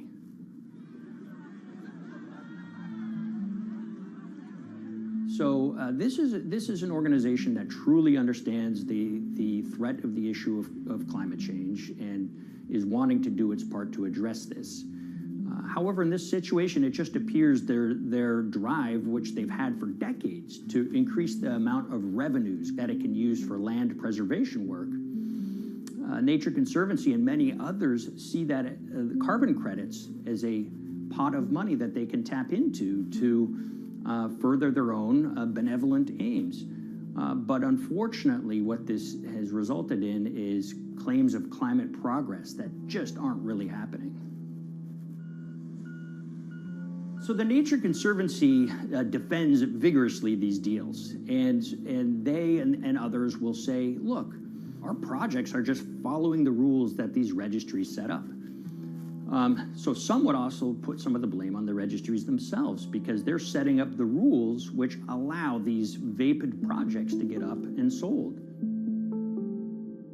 So we've reached out to all of the companies we mentioned in this story, including Disney. They didn't want to be interviewed for this story, but they all told us that, look, we have to rely on the experts out there, and those experts, they say, are these carbon registries that have been set up. Most of these Nature Conservancy deals are set up and sold on this exchange. It's called the American Carbon Registry. Now, it's the oldest of these registries that allow voluntary carbon credits to be sold. They've been around since 1996. What these offset registries do is they set up rules, and any carbon offset project has to follow those rules. But there's this tension that's always there. If the rules are too strict, then it's going to be very hard for carbon offset projects to get up and running. So there's this balance going on where the registries want rules that attract projects, but they don't want it to be so strict where it will disincentivize projects from getting listed. One of the challenges with designing carbon offset systems is that there are normally two people at the table. You have buyers and you have sellers. And to some extent, you have policymakers, but you know, the buyers and the sellers are really the ones with the expertise, with the incentive to really participate hard, make a lot of things happen.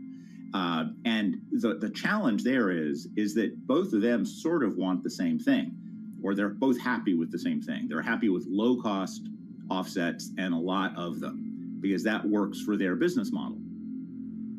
You end up, though, with nobody really representing the atmosphere, so to speak. Nobody's really representing the climate in those discussions. And so the policies end up biasing the whole system. And you end up in sort of a race to the bottom. And that's what we've seen happen. You know, when it comes specifically to the topic of carbon offsets, you know, I am a fan of carbon offsets in the sense that they can help mitigate climate change. They absolutely can.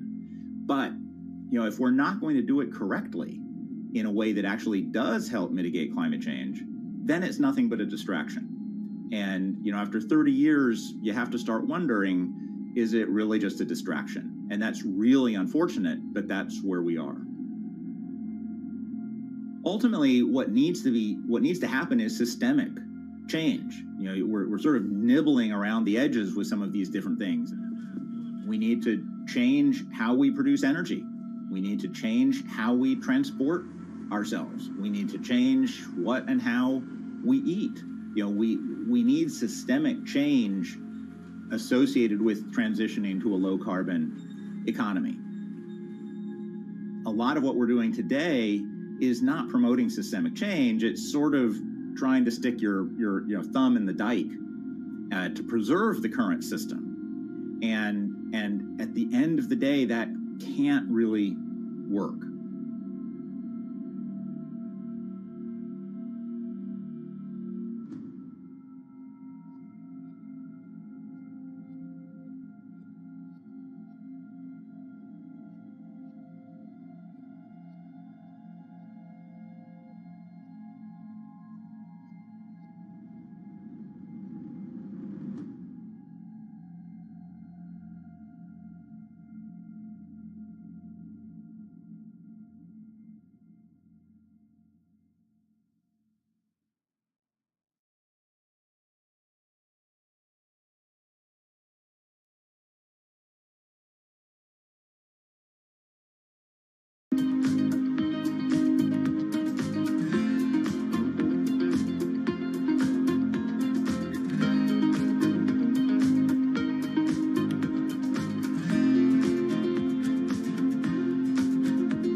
The Hyperloop. There's a good chance you've heard the name by now. This is the Hyperloop system. It can take people hundreds of miles in minutes. The Hyperloop, a series of tubes that would transport people in pods at ultra-high speeds over long distances. This is a remarkable new form of transportation that can whisk people from city to city in a flash. 29 minutes from New York to D.C., 30 minutes from L.A. to San Francisco. For years, we've been seeing these futuristic, utopian renderings of some cross between a spaceship and a monorail. But lately, the Hyperloop is becoming much more real. Yes. It was surreal to be even sitting inside a Hyperloop, and just even more incredible to actually be like riding down a track in something that was nothing more than a crazy idea 6 years before. Companies all around the world have been developing and testing the technology needed to propel passengers at speeds of over 1,000 kilometers per hour. But for many, speed is only the first step to unlocking the full transformational effects of a new mode of transportation. Fast is what we just sort of take for granted in the Hyperloop world. It's the network effects that really deliver the benefit. And that opens up a completely different scale of economic opportunity.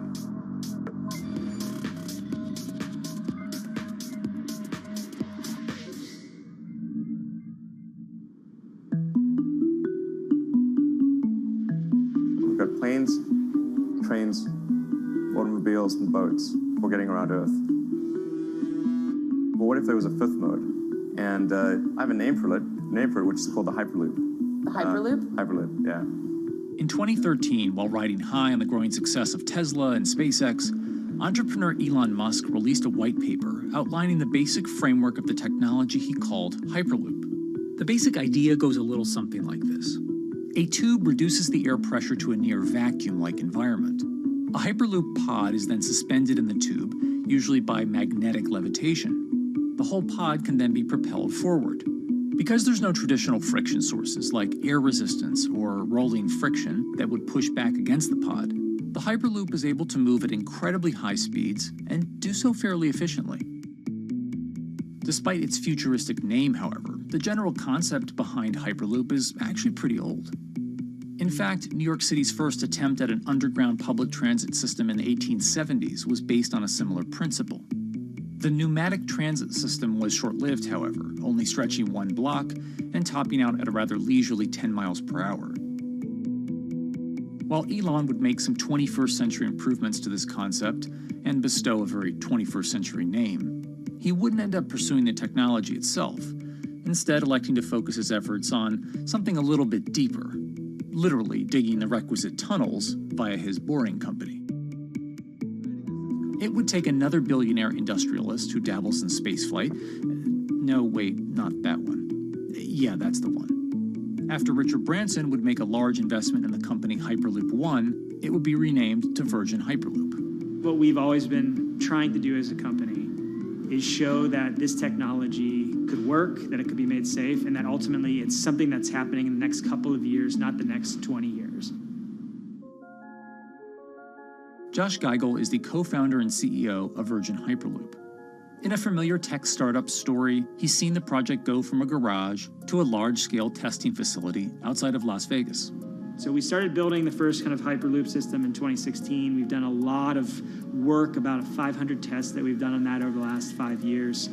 And what we realized that we need to do is take that technology, show that it can be commercial, so drive the cost down, improve the efficiency, improve the performance. But the key thing is actually making it approachable and safe for individuals.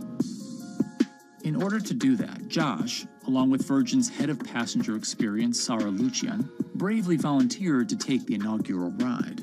What her and I were realizing is we're the first two people sitting in a Hyperloop. The only type of people that have gone through this environment are in spacesuits, and there we are in just normal clothes because of the system, the safety of what we've designed. 3, 2, 1, launch. And then once we started going, you felt a bit of acceleration. We accelerated a little bit harder than we would in commercial. It'd be like a sports car. Yes. We got to about 108 miles an hour on that test. And it's a short run. It's about 500 yards or so, and came to a stop. The test, lasting only about 20 seconds and covering only a quarter of a mile at just over 100 miles per hour, is a long way away from a true functioning Hyperloop. But as for optics, it's a crucial step for the future of funding. The number one question we got from investors or from project proponents or just people in general was is a Hyperloop safe? And what better way to show something is safe than by actually getting people on it? But convincing investors and governments that would likely be fronting some of the construction costs for an unproven technology is no easy task. First and foremost is the question of safety. Most people don't know how an airplane works, but yet they get on an airplane. They get on an airplane because, it's faster than driving, and most importantly, they've probably gotten off of one before, they've seen someone get off of one before. And so what we set out to do was actually show that Hyperloop could be safe with two normal people, not astronauts, not adrenaline junkies or test pilots or anything like that. Two normal people getting on a Hyperloop, and then most importantly, those two people getting off. But beyond safety concerns, constructing Hyperloops will undoubtedly require a significant capital investment to the estimated tune of around $60 million per kilometer of track. So a track from San Francisco to Los Angeles, for example, is likely to come with a price tag over $10 billion. And before large governments are willing to come in and front those costs, investors who are funding Hyperloop development must accept it as a long-term mixture of technology and infrastructure investing. Investors that are used to short returns because you're developing apps or something to that effect, those aren't the investors that really get excited about Hyperloop. What you start to see is the people that are looking at platform technologies, right? So this idea that because the smartphone existed, Uber could exist, right? So who are like the Vanderbilts of this century? And that's the part where you're going to get a lot more no's than yeses. But those people that have the ability, the fortitude to stick it out, to see the game-changing platform here, those are the people that we're looking for. And since we've done that passenger test, there has been a lot of interest that's really, this is a lot sooner than I thought.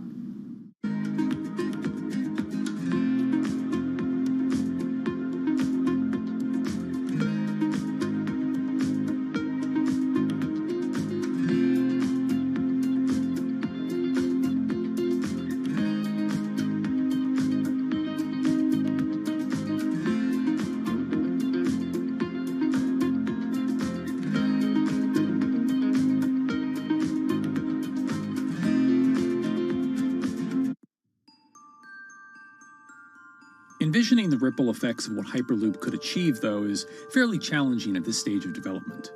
It's fast, yes, but for point-to-point travel, traditional maglev trains can move pretty fast as well.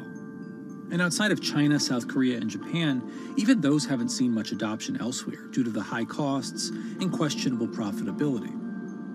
The Shanghai line in China, for example, loses around $100 million every year.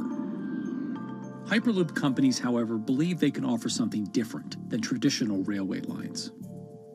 My name's Alan James, and as far as I know, I'm the only guy on the planet who's written a government-level business case for 300 kmh conventional high-speed rail, 500 kmh maglev, and 1,000 kmh Hyperloop.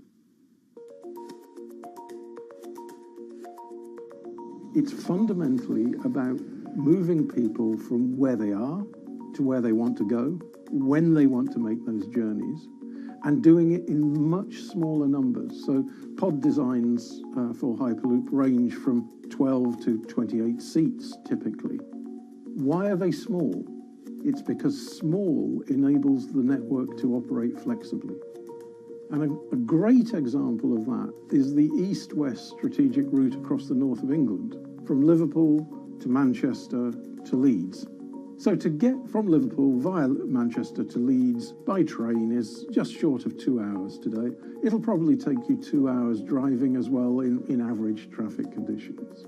Net result is those three city regions remain three separate entities: Liverpool, Manchester, Leeds. There's very little commuting traffic between those urban areas. Hyperloop absolutely changes that from the ground up. Liverpool to Manchester is a 5 or 6 minute journey. Manchester to Leeds is also a 5 or 6 minute journey. What that effectively does is create a single super city economy. In this vision, the Hyperloop acts a little more like a highway, where pods have fixed destinations and don't need to stop along the way. Meaning you can travel on a Hyperloop network from, say, Liverpool to Leeds, while the pod behind you travels from Liverpool to Manchester. And if that metro Hyperloop network is connected to other networks from the same location, you could travel from Liverpool to Paris or Liverpool to Amsterdam, all without making a single stop. For passengers, for business, for leisure, that is utterly transformational. For high-value freight and logistics, it's equally transformational. But critically, if you do a Hyperloop network at scale, you begin to deliver massively significant carbon savings too. A multi-regional Hyperloop network could become a replacement for both short-haul passenger and cargo flights and traditional ground transportation, both of which are significant carbon producers. One Hyperloop-connected distribution hub, perhaps at an airport that is predominantly used for international air freight, replacing maybe 10, 12, 15 distributed road hubs. It takes a lot of polluting and inefficient truck haulage off the roads. That itself means roads gain extra capacity. Hyperloops will still need to use electricity to both move pods and maintain the near-vacuum environment in the tube. Proponents of the technology believe that this can be done by using renewable sources, including a combination of solar panels and battery technology that could be used along the Hyperloop itself.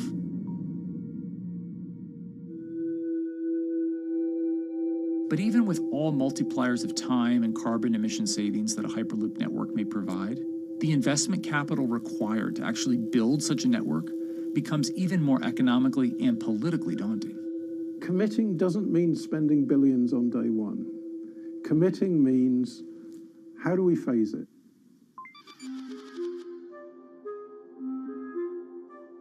One company in the Netherlands is working to develop that technology, and perhaps more importantly, the international coalition needed to make the Hyperloop network a reality.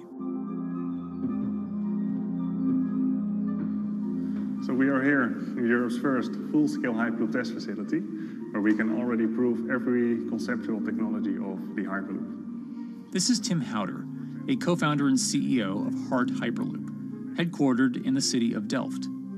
And while this testing tube might not seem as large as others, inside is key technology to create the on- and off-ramp type infrastructure of a Hyperloop network. That is, a lane switch.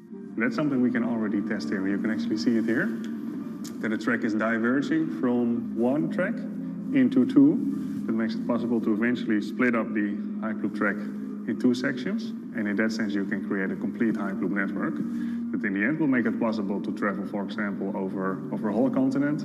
Take Europe, for example, with the same ease as you can now travel with a metro in a city.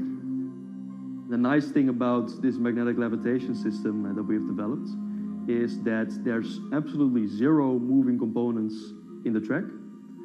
So for example, if you have to do a lane switch, all you do is that the tube basically splits up, and statically the tracks also split up. And whenever the vehicle enters a switch, it either pulls itself to the right with its magnets, or it pulls itself to the left with its magnets.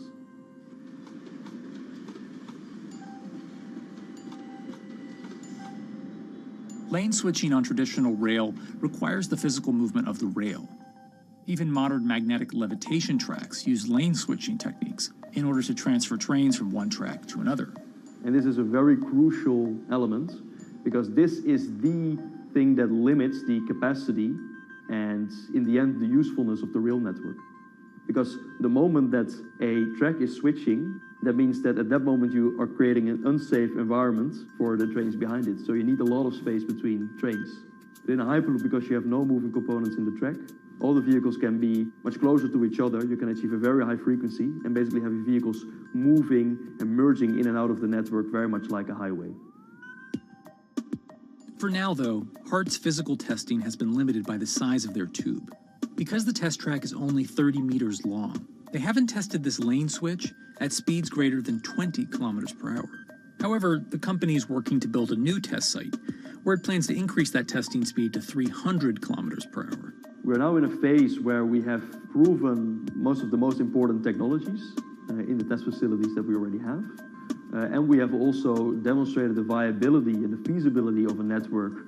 If you look at all the subsystems that it consists of, most of those are proven systems, already demonstrated in lab conditions. So we don't really believe that the technology itself is going to be the biggest challenge. Because for all Hyperloop companies out there, Actually building a Hyperloop system requires more than just a good product. We're talking about the safety aspects, we're talking about integration into the environment, we're talking about the social aspects. Do people feel comfortable traveling in such a system? So it's about all these different aspects, and the complexity is really getting all the different stakeholders that are relevant and that do need to contribute to bring this to market, to get them all following the same roadmap.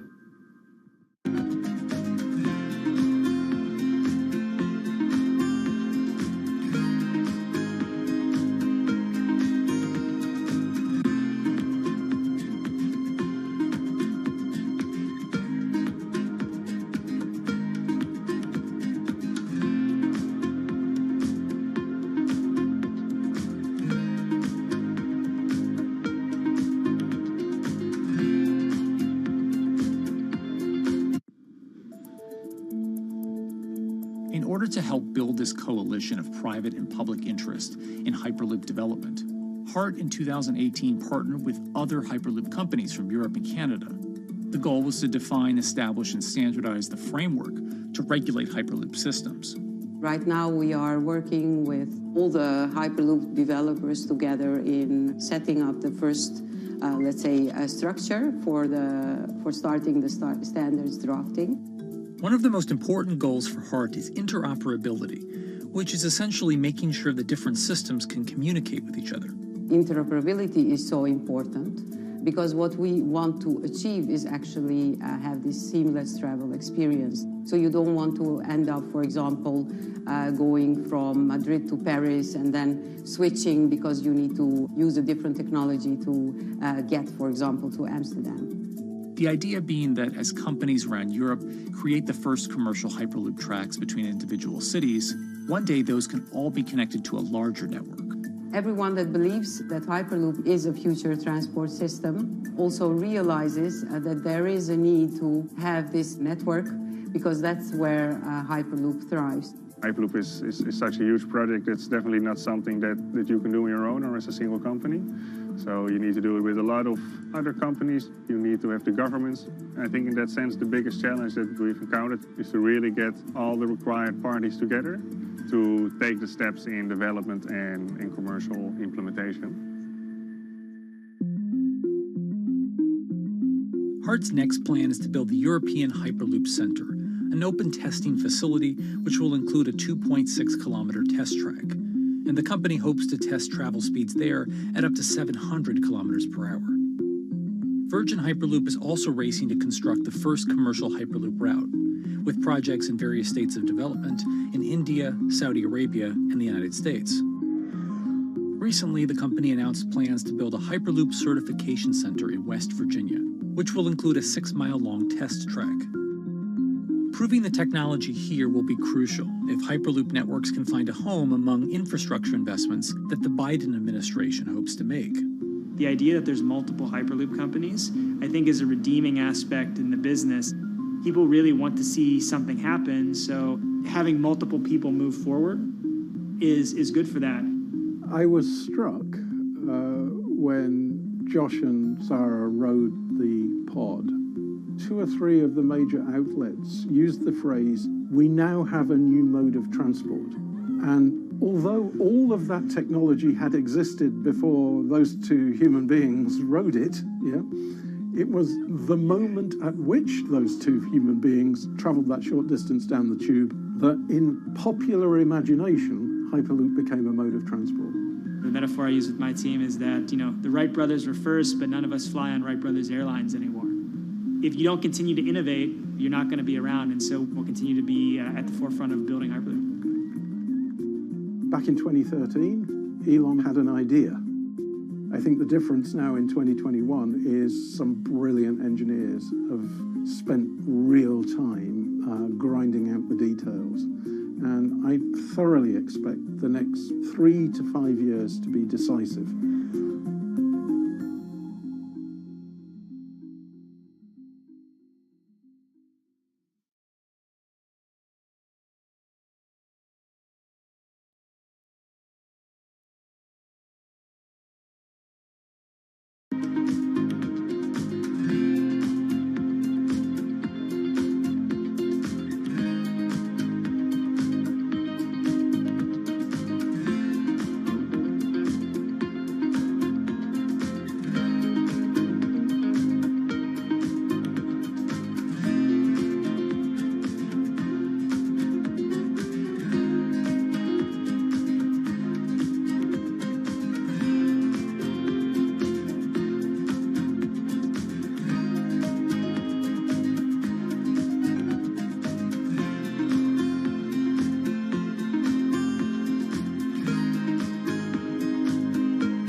how hydrogen can transform our energy usage.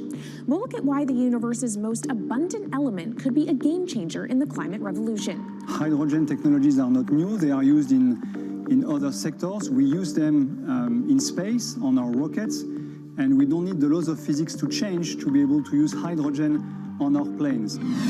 From iron ore to green hydrogen, one of Australia's richest men tells us about his pivot to sustainable energy. Let's take action. It's practical, it's implementable. Let's do it now. Plus, the hydrogen revolution. We'll speak with the CEO of Italian utilities firm Snam about his new book and how green hydrogen could be competitive within 5 years. Costs are coming down and people are waking up to the fact that it's the only way to decarbonize certain sectors. From Bloomberg's global headquarters in New York, I'm Kaylee Lyons, and this is Bloomberg Green.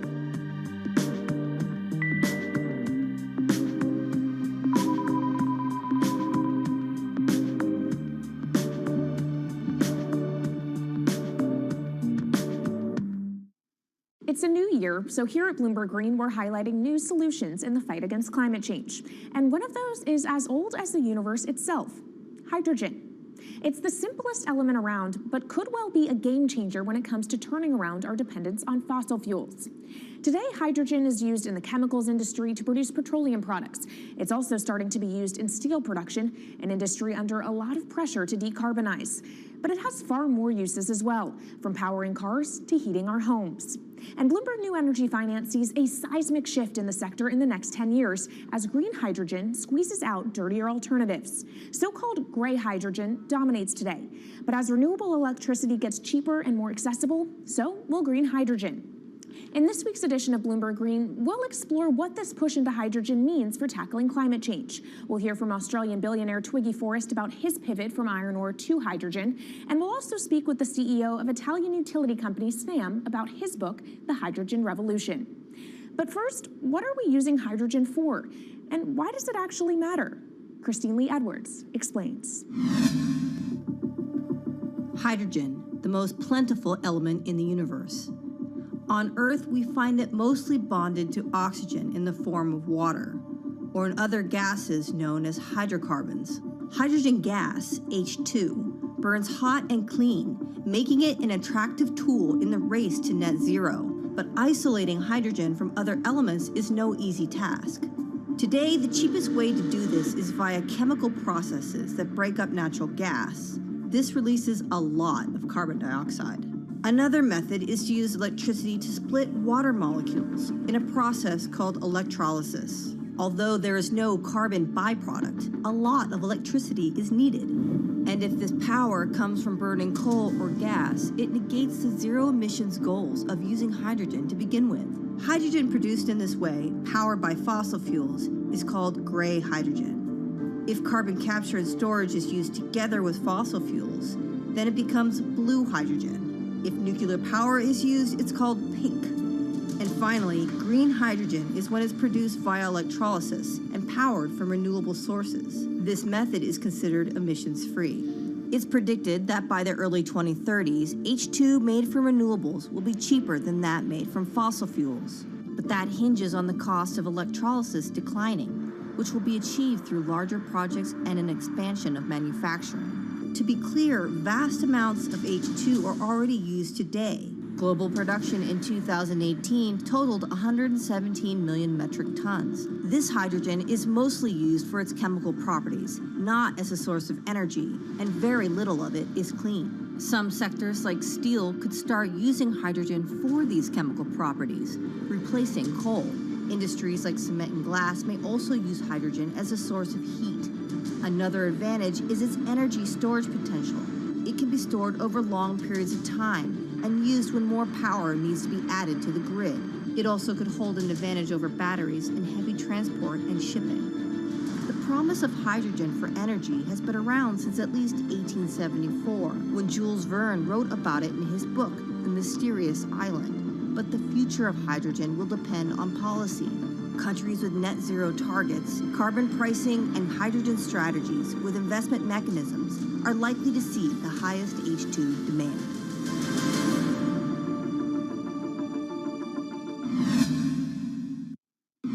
That was Bloomberg's Christine Lee Edwards explaining what hydrogen means for the energy transition. But how are businesses approaching the sector? Well, one of Australia's richest men is making a big play into hydrogen. Andrew Forrest, better known as Twiggy, made his fortune from iron ore, being the chairman, former CEO, and major shareholder in Fortescue Metals, one of the world's biggest miners. But after having made over $10 billion in profit from the metal in the last fiscal year, Twiggy wants to transform Fortescue into a clean energy company. He's been scouring the planet in search of investment opportunities in hydrogen and renewables. The firm plans to allocate up to 10% of its annual profits for green energy investments and is exploring projects across the globe, from Indonesia to Argentina. Francine Lacqua caught up with Twiggy Forrest. There's only one type of clean hydrogen, all the rest is dirty. Yeah. That is green. If you just say green hydrogen is clean, the rest is dirty, then you've actually nailed it. And, you know, anyone else who produces any other rubbish, any other argument, just look them there and say, why is global warming accelerating if anything you're saying is true? And then you'll know, actually, it's greenwashing. Yeah, but there's a lot of greenwashing because I keep on being told it's a transition. We can't just, make the transition at a click of a finger. So what are we doing wrong? What can we do better? I don't remember the personal computer having to transition the typewriter. I really don't remember that. I don't remember the smartphone having to transition the pocket calculator and the old landline. You know, its transition line is complete rubbish. The lie got put to it 2 days ago when JCB, a really loved British company, every right for the country to be proud of JCB, and Fortescue, holding a bit of a similar reputation, fantastic track record, everyone's been super well from Fortescue, huge balance sheet, super strong. When those two companies got together and agreed a $7 to $9 billion US agreement per annum, right, then that's a real wake-up call to say, hang on, green hydrogen is obviously commercial now. You know, every other form of fossil fuel hydrogen, you know, it can compete with it on price, it can probably lose on price, but what we know, it is cooking the planet. And only green hydrogen, zero methane, zero carbon in the supply chain. Don't worry about the molecules in the supply chain. But at the moment, we're not even phasing out coal, if you look at the G20 communique. So we have a long way to go to talk about only using green hydrogen. Yeah, so look, I have a call, which I'd like to make now, that the world should not fund any more coal-fired power stations, coal mining projects, ever. We should wind them down as quickly as possible because they are cooking the planet just like grey and blue hydrogen is cooking the planet. Yeah. You know, hydrogen, which is not made from renewable electricity, is releasing 10 to 16 times more carbon, let alone the methane, which is worse, than it is hydrogen. So we've just got to stop doing things which are self-harming under the guise of greenwashing. So why are leaders so slow? Even if you look at the appetite for ESG investments, they're growing exponentially, so are emissions. So where are we allocating capital? Okay, so take the recent G20.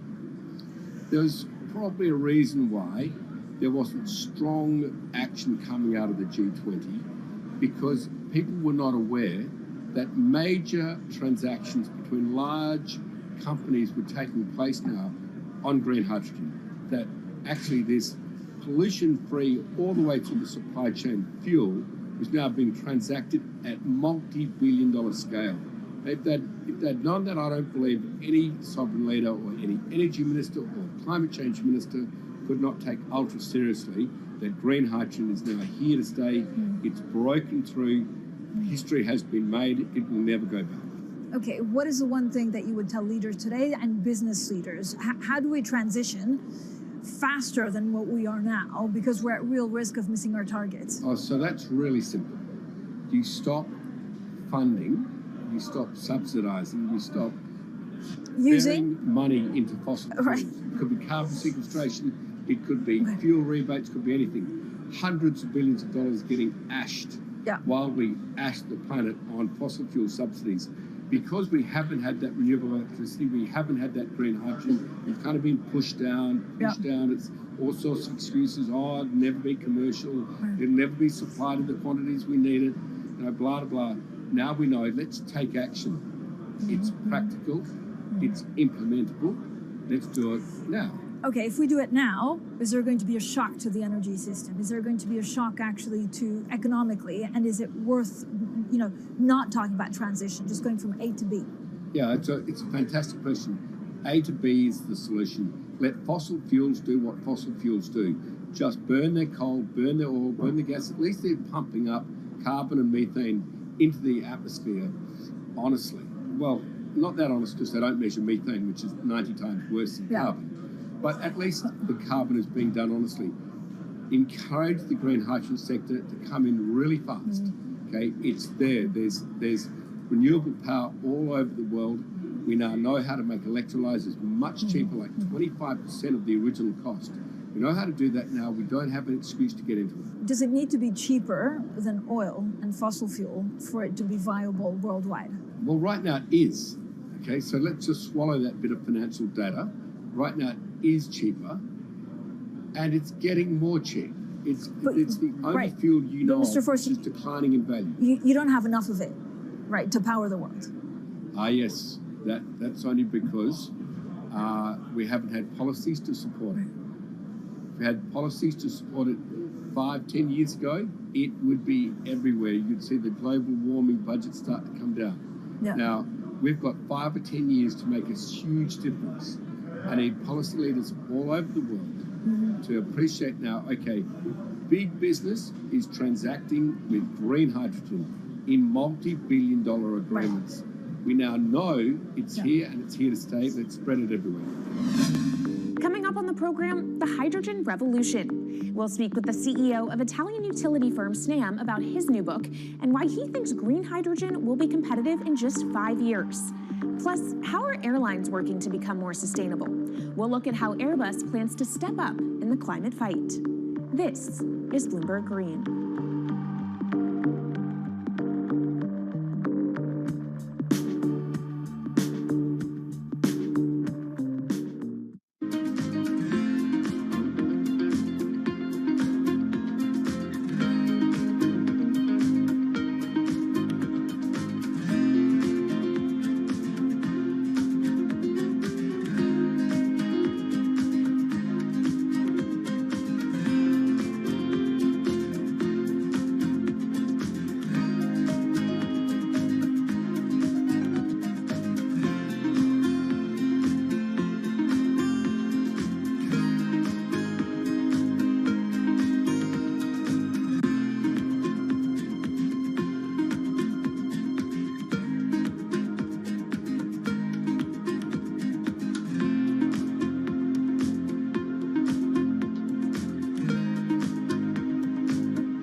From Bloomberg's World Headquarters in New York, I'm Kaylee Lines, and this is Bloomberg Green.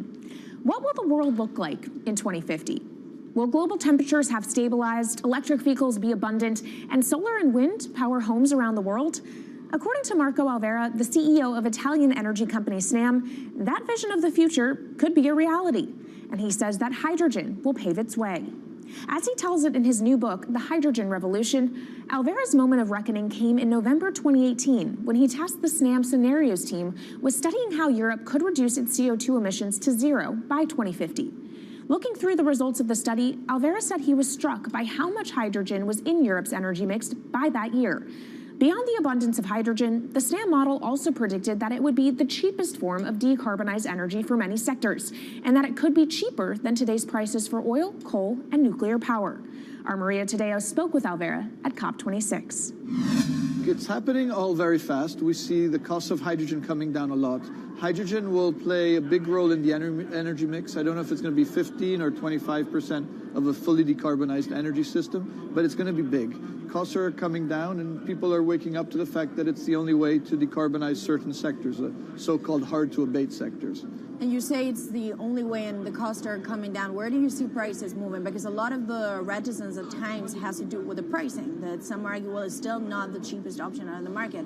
So when I was first working in hydrogen in 2004, it was costing $1,000 per megawatt hour. 2010, 600. Today, 100, and we see it going down to 50 in 5 years' time, and to going down to $25 per megawatt hour in the next 10 years or so, which is a quarter of where it is today. That's really because renewable energy, and we're talking green hydrogen here, renewable energy costs are falling, but the cost of making the electrolyzer, which is the kit that you use to convert solar or wind energy and water into hydrogen, the cost of this kit is falling a lot because it doesn't really exist on an industrial scale. So as we build up capacity, we industrialize it, we standardize it, and we squeeze costs out. That's really the cost trajectory. And for that, of course, you need demand, however, for governments and also institutions to kind of buy into this idea that it is the future and we want to invest and create infrastructure. What are they telling you? When you speak to governments, when you speak to officials, are they keen on this? They're very keen. So the Department of Energy shares our view in the States of getting to below $1 a kilo, which is $25 a megawatt hour.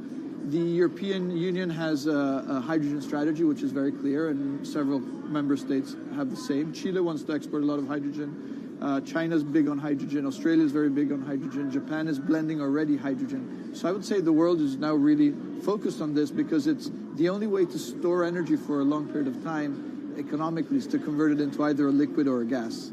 And of course, you talk about the price, but the other big component is the volume. You know, how big can you go? Where do you see that on a time scale? So wherever it's sunny or windy, you can produce very cheap hydrogen eventually. And so compared to oil and gas, which are concentrated in few parts of the world, it's going to be very democratic from that point of view. So every sunny place, every desert, every ocean wind can be turned into hydrogen that we can put on ships, in pipes, and really start trading it around the world. So it's going to happen a lot faster than a lot of people think. So, and when you say a lot faster, what is that in time? As I said, $50, which is essentially oil parity within 5 years. And then, depending on how quickly we ramp it up after that, we could get to $25, which is coal parity before the end of the decade. And in big scale. In big scale, because once you get to coal parity, that's the only way we're going to get China and India to stop burning new coal. We have businesses in China and in India, and I see a lot of hydrogen development, a lot of renewable development in both countries. The India announcement was incredibly strong on 2030. Some people were upset about the 2017 net zero deadline, but when it comes to 30, he announced a big commitment to get to 50% renewables. Were you surprised by it? I was surprised that they would make it so explicit, and even the net zero is a big thing for them. And so I think it will happen faster than 2070 because of the falling costs of renewable and hydrogen. India's burning 80 gigawatt of oil, of diesel, to keep the lights on. So there's an immediate opportunity there, and we're very interested in working in that country. And with regards to China, perhaps the fact that we haven't really seen them active, I guess the diplomats are working on this, but we haven't really seen the leadership. It's going to be technology, it's going to be industry. I think China has committed to a net zero, which is very important. At the G20, China was clearly behind the 1.5 degrees. So I think a lot has been achieved between the G20 and COP, and I think what's really important is to see in the coming years how quick it's in our hands to make part of this happen in 5 years, or it could otherwise happen in 15, 20 years. It's about building the project. The capital is there. We saw how many trillions of dollars are already committed. What's missing is really the projects, and that's where companies like us step in. Marco Alvera, CEO of SNAM there, speaking with our Maria Tadeo. Let's turn now to the aviation industry. It's a big contributor to global greenhouse gas emissions, and it's under pressure to change that. In October, the International Air Transport Association, a trade body representing airlines, approved a target of achieving net zero emissions by 2050. To achieve that, many airlines in the US and Europe are looking to buy sustainable aviation fuel made from renewable sources like used vegetable oil. Initiatives like these are pushing plane makers to come up with some radical new aircraft that will eventually cater to our growing appetite for travel without hurting the environment. We took a look at how Airbus, the world's #2 aircraft manufacturer, is stepping up to the challenge. How long until we can fly emission-free? Airbus says it's more confident by the day it can be done by its 2035 target. Airbus's CEO spoke about its ambitions for hydrogen-powered planes at the company's summit in France. The physics works. Hydrogen technologies are not new. They are used in other sectors. We use them in space on our rockets, and we don't need the laws of physics to change to be able to use hydrogen on our planes. So every day we become more confident, but we think we need to have a plane, we need to have the right fuels, the hydrogen available in the right quantity at the right place at the right time, and we need the regulations to be ready. So we really need the work and the collaboration of many people around the globe to make it happen on time. But it could be a long wait until green passenger jets go mainstream. Larger aircraft with more than 150 seats are not expected to feature globally until about 2050. That means manufacturers and airlines today are under growing pressure to ramp up short-term innovations to cut their carbon. In the long term, meeting the ambitious plans for so-called green hydrogen means building a giant industry almost from scratch. To make that happen, British airline EasyJet is among those saying governments need to get involved and fast. Aviation's emissions over the last 3 decades leading up to the pandemic grew by about 80% to over 1 gigaton, and that's projected to double by 2050. According to Bloomberg NEF, about half of the airlines with the largest global market share have set net zero targets by that same date, nearly 3 decades away. Coming up, from blue sky projects to the bottom line. We'll speak with our Bloomberg NEF expert Meredith Annex and dig into their models about how hydrogen fits into the future energy mix. This is Bloomberg Green.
From Bloomberg's World Headquarters in New York, I'm Kaylee Lyons, and this is Bloomberg Green. Now let's bring in Meredith Annex, our Bloomberg NEF hydrogen specialist, to talk more about how hydrogen could change the energy landscape. So Meredith, what place do you think hydrogen is likely to have in the future energy mix globally? Hydrogen's this incredible solution for us as we look to decarbonize because it's a perfect solution in areas that are hard to electrify.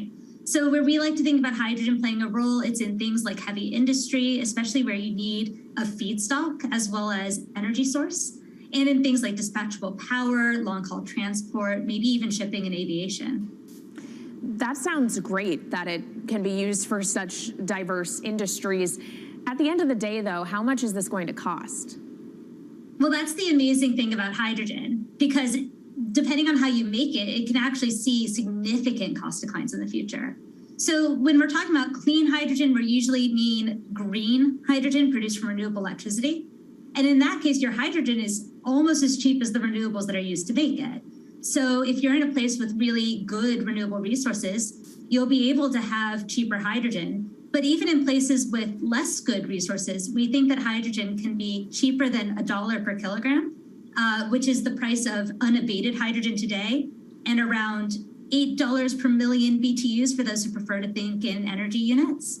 And that can be achieved anywhere in the world by 2050, we believe. All right, so let's talk about kind of the pros and cons list. I don't know where cost fits into that, but what are the advantages to hydrogen over other renewables, and then what are the drawbacks? Yeah, main advantage is the fact that hydrogen can serve roles that electrons struggle with. And that's things like seasonal storage, for instance, or just anything where you need storability, where electrons are harder to store, hydrogen is going to be easier. That also leads to a downside, though, because hydrogen is less energy dense than the usual things that we use for storable energy today, like coal or oil or natural gas. So you will need more volume of storage to handle the same amount of energy. Let's talk about the viability as well and how it may differ in different geographies. What is your view on that? Yeah.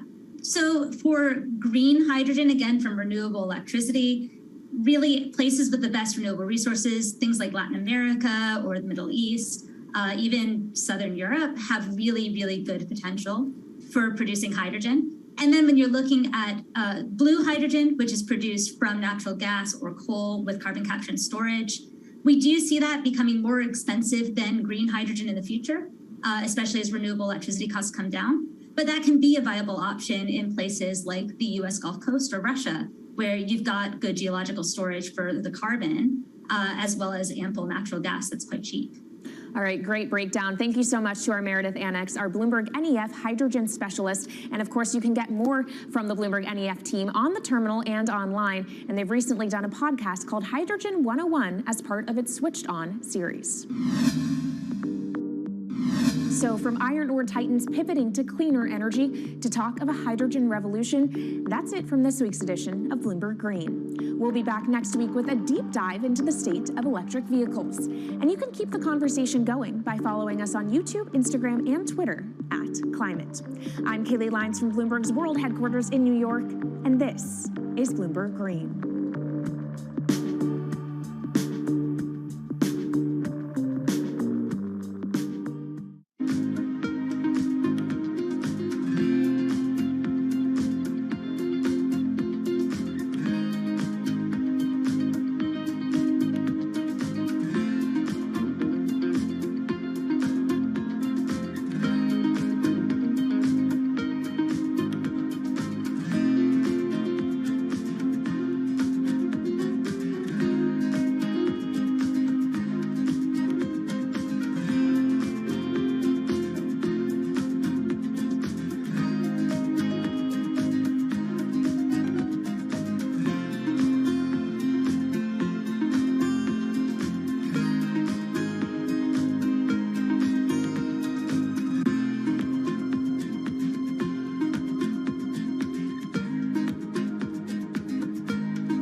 Headlines and breaking news 24 hours a day at Bloomberg.com, the Bloomberg Business app, and at Bloomberg Quick Take. This is a Bloomberg Business Flash.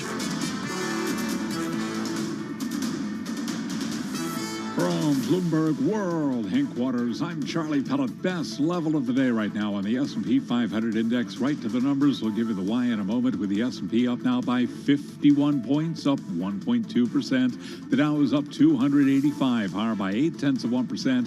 NASDAQ up 263, a gain there of 1.9%. Stocks are advancing as a sell-off in Treasuries deepens on Fed Chair Jay Powell signals the central bank will take more aggressive measures to tame inflation. S&P 500 is on track to recover half its losses from a sell-off that began in January. Bond yields continue their ascent as short-dated Treasuries hurtle toward their best quarterly performance in almost 4 decades. 10-year right now, the yield 2.38%, yield on the 2-year 2.16%. Again, the S&P up 51, a gain right now of 1.1%.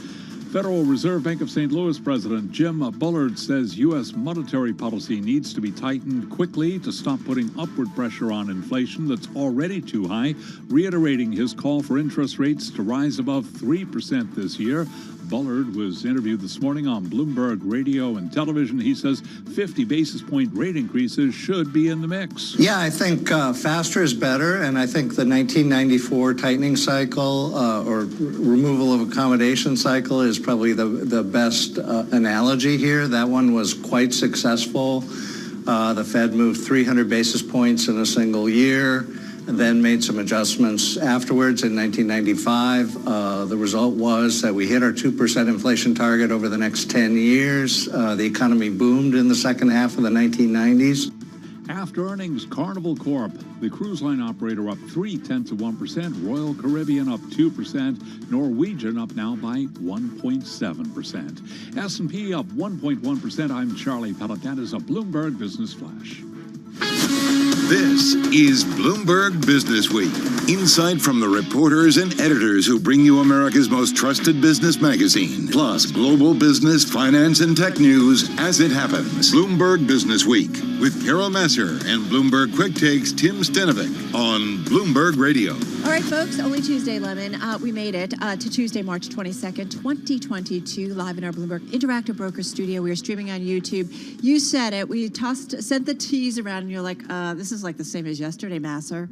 Yeah, but it wasn't a reflection of your writing or your creativity, Carol. It's a reflection of what we're seeing in the bond market today and, of course, the equity market as well. Yeah, absolutely. We are on track, or it certainly feels that way, for a much more aggressive Fed. We'll get more on that in just a moment. We're also going to get to a most read story today on the Bloomberg about Warren Buffett's snub to Goldman bankers. Yeah, you're going to want to know what he called them. Speaking of bankers and those on Wall Street, we hear from Marcus Shaw, CEO at Alt Finance Corporation, and John Hope Bryant, the founder and chairman and CEO of Operation Hope, all about their efforts to boost diverse representation on Wall Street. This was a conversation you just had. I'm so pumped over it, and it's all about stop talking, let's take action, and they are, and they're getting some results as a result of those actions. Lands End CEO Jerome Griffin talked about perfect timing when it came to the company's move toward all things comfy. They did that. We're ready pre-pandemic and just tapped into something. You're smiling. Yeah, I mean, who doesn't like those slippers, right? I love All Things Company. We're also going to get to the author of a business guide for navigating trust and ethics in AI.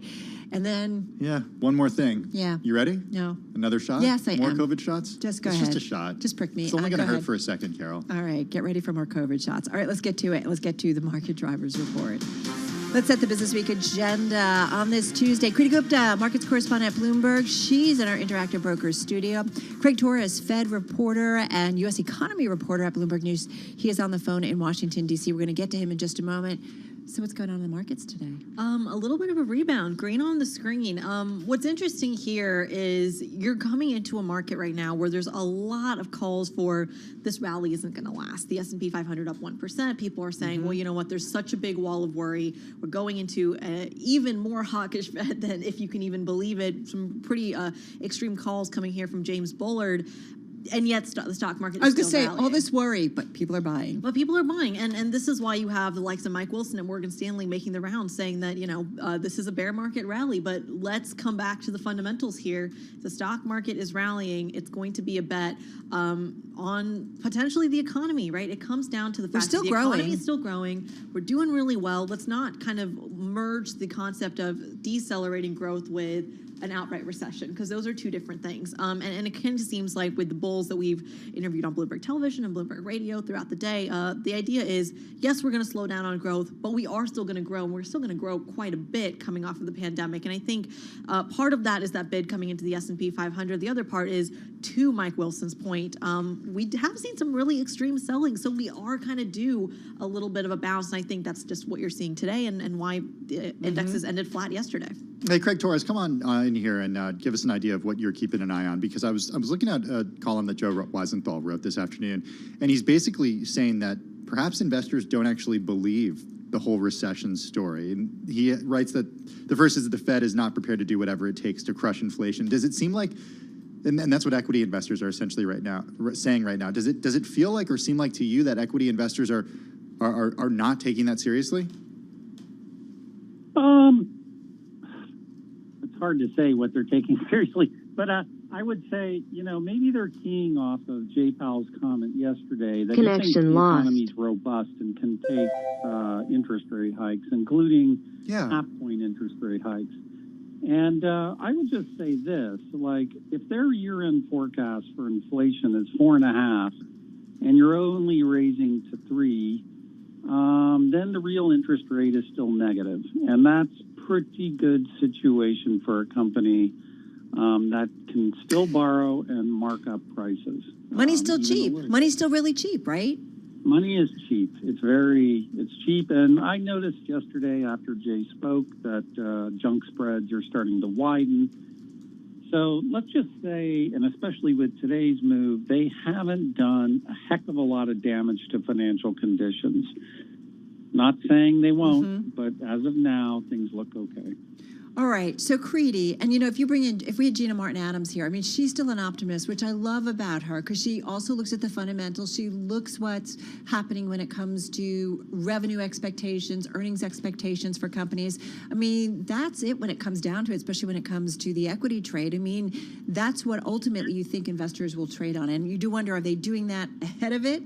And maybe expectations for good stuff, or I don't know.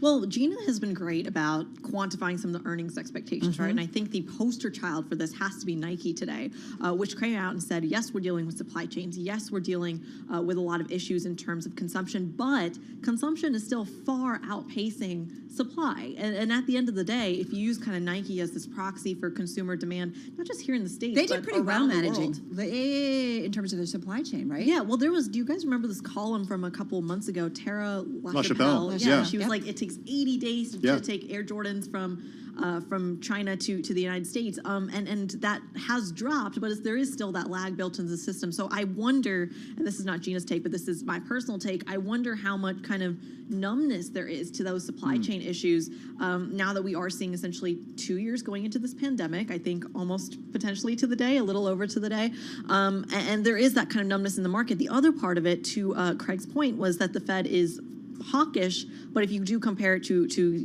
kind of the yields picture and the inflation rate, well, take a look at what history does. Every time we go into a rate hiking cycle, stocks still rally. So there are cases to be made. On, right? Exactly. So there are cases to be made, and so far we've only had 25 basis points. They haven't said 50 is coming. They haven't said 75 is coming. That is the market getting ahead of itself.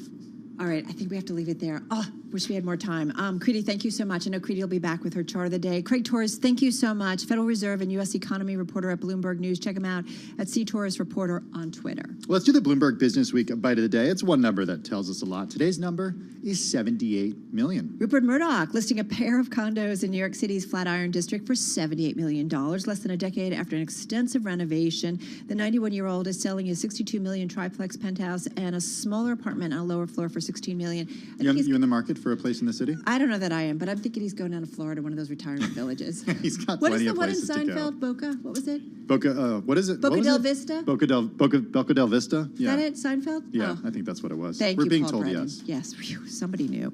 All right, let's get to World and National News. Nancy Lyons knows a lot. She's tracking it all for us from our 99.1 newsroom. Hey, Nance. Thanks, trying anyway. Judge Ketanji Brown Jackson is taking questions from the Senate Judiciary Committee today, with each member having 30 minutes to query the Supreme Court nominee. Republican Senator Lindsey Graham of South Carolina brought up past grievances of how Justice Amy Coney Barrett was treated by Democrats when they asked her about her religious beliefs. So he asked Jackson about hers. Do you attend church regularly? Well, Senator, I am reluctant to talk about my faith in this way just because I want to be mindful of the need for the public to have confidence in my ability to separate out my personal views. Jackson was also asked her opinion about packing the court. She refused to give an opinion since she says that's not her decision. President Biden was watching some of Jackson's testimony, and officials say he said he was proud of how she's conducted herself. There's a new dire assessment for the global economy thanks to the war in Ukraine. It comes from the Federal Reserve Bank of Dallas. Economists there say a global recession may be unavoidable unless Russian energy exports get back on the market sometime before the end of this year. The economists compare the current situation to the global recession that followed Iraq's invasion of Kuwait in 1990. That set off an oil supply shock that Saudi Arabia helped to offset a year later. The Dallas Fed economists say this downturn could last even longer because Saudi Arabia and the United Arab Emirates have both signaled they won't provide relief this time around.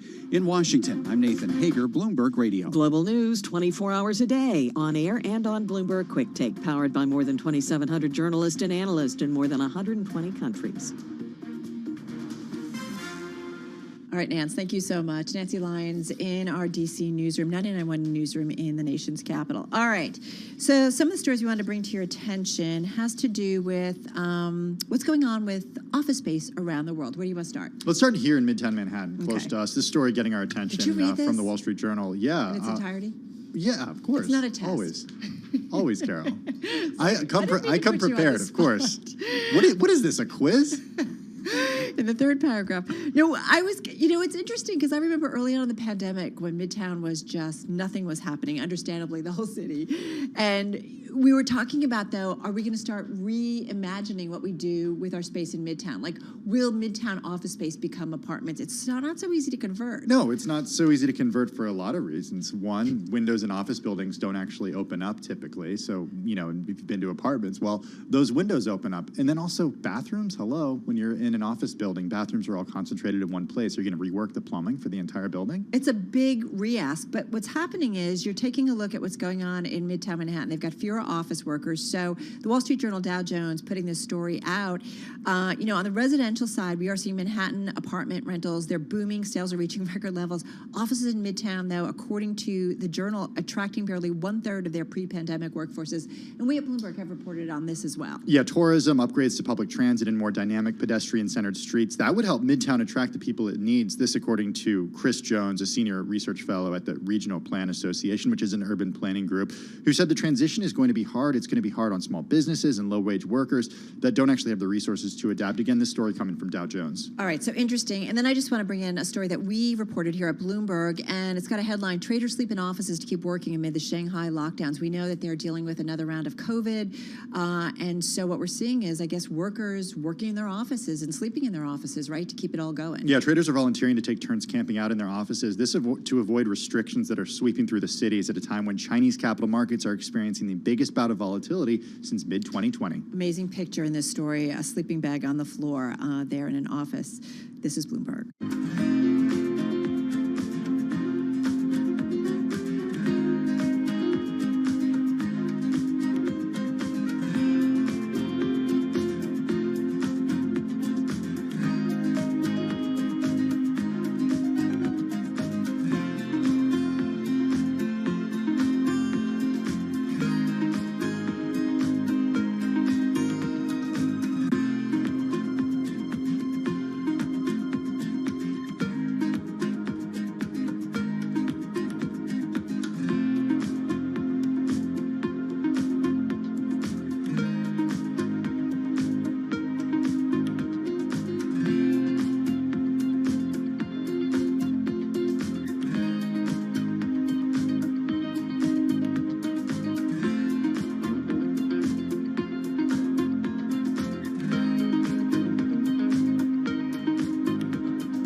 updates, headlines, and breaking news 24 hours a day at Bloomberg.com, the Bloomberg Business app, and at Bloomberg Quick Take. This is a Bloomberg Business Flash.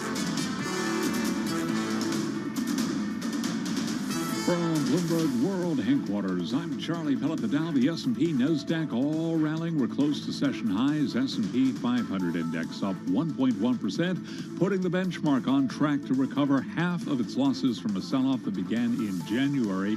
Right now, we have got the S&P up 48 points, again up 1.1%. The Dow's up 238, higher by 0.7%.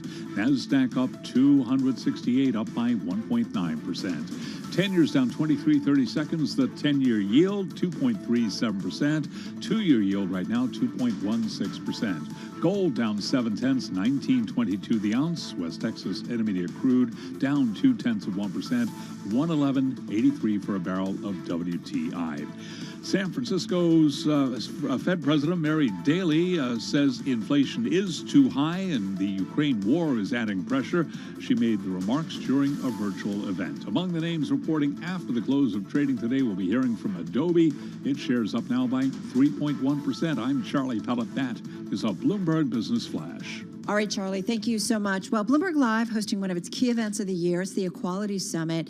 And looking in person, which is really cool. I was there earlier and had this conversation because they're really looking at, there's been so many conversations again about inclusivity, equality, and so this was all about what's needed when it comes to accountability on all of this and creating more diversity and inclusion in our world. I caught up with Marcus Shaw, CEO at Alt Finance Corporation, and John Hope Bryant, well known to our audience, founder and chairman and CEO of Operation Hope, and we talked about efforts to boost diverse representation on Wall Street. Here's some of that conversation. A third of this is just comfort. Just being comfortable with who you're working with? I mean, why is the boardroom 65-year-old white man? Because I went to school with that dude. I chased girls with that dude. He helped me cheat on my grades. It's not competence, it's trust. It's comfort zones. So you hang out with your boys, unfortunately, and hopefully one day ladies hang out with the girls. But by the way, black people do this too. We just, unfortunately, if you hang around 9 broke people, you'd be the 10th. So a lot of black folks are hanging out in places where it's not creating wealth, but we hang out with each other. Right. And we all need to get out of our comfort zones. Number one, love is work. Non-love is laziness, anti-love is evil. Evil exists, it's very rare. Most people are just lazy. Intellectually lazy, physically lazy, financially lazy, spiritually lazy. They don't want to do the work. Number two, Bill Clinton, President Bill Clinton, once said, it's hard to get somebody to agree to the truth when the lie is paying their paycheck. So if everybody is getting paid... Say that one more time, because I know our social media guys want to put that out. Yeah, I know talking to me is like getting a glass of water out of a fire hydrant. President Bill Clinton, given proper attribution, said it's hard to get somebody to agree to the truth when the lie is paying their paycheck. And, you know, the big example of that is the subprime mortgage crisis, 2009. When the lie is paying your paycheck, you rationalize, which is to tell rational lies. The lie is we have equality. The lie is that an opportunity is going around, because it's working for you. Yeah. And so the thing I love about Melody Hobson is this great quote that I think applies to why the third thing will change us is, she says that she loves math because it doesn't have an opinion. And the math has changed, right? For the first time, you don't have to say it's a moral issue. Yeah. Diversity and inclusion. You don't have to, do this because it's the right thing to do. Well, I'd like you to, but, the South didn't get integrated in the 60s because people had a moral awakening. It got integrated because black folks who were customers in those small towns that Dr. King shut down with marches were also spinning green, the same color as their white counterparts. And the private sector ultimately said, what do we do to get our customers back? And it was Andrew Young who cut a deal to get the whites only signs down, and 100 business leaders in every town integrated the South. Were they moral? Probably not. Did it matter? That's between them and God. But it happened. Right.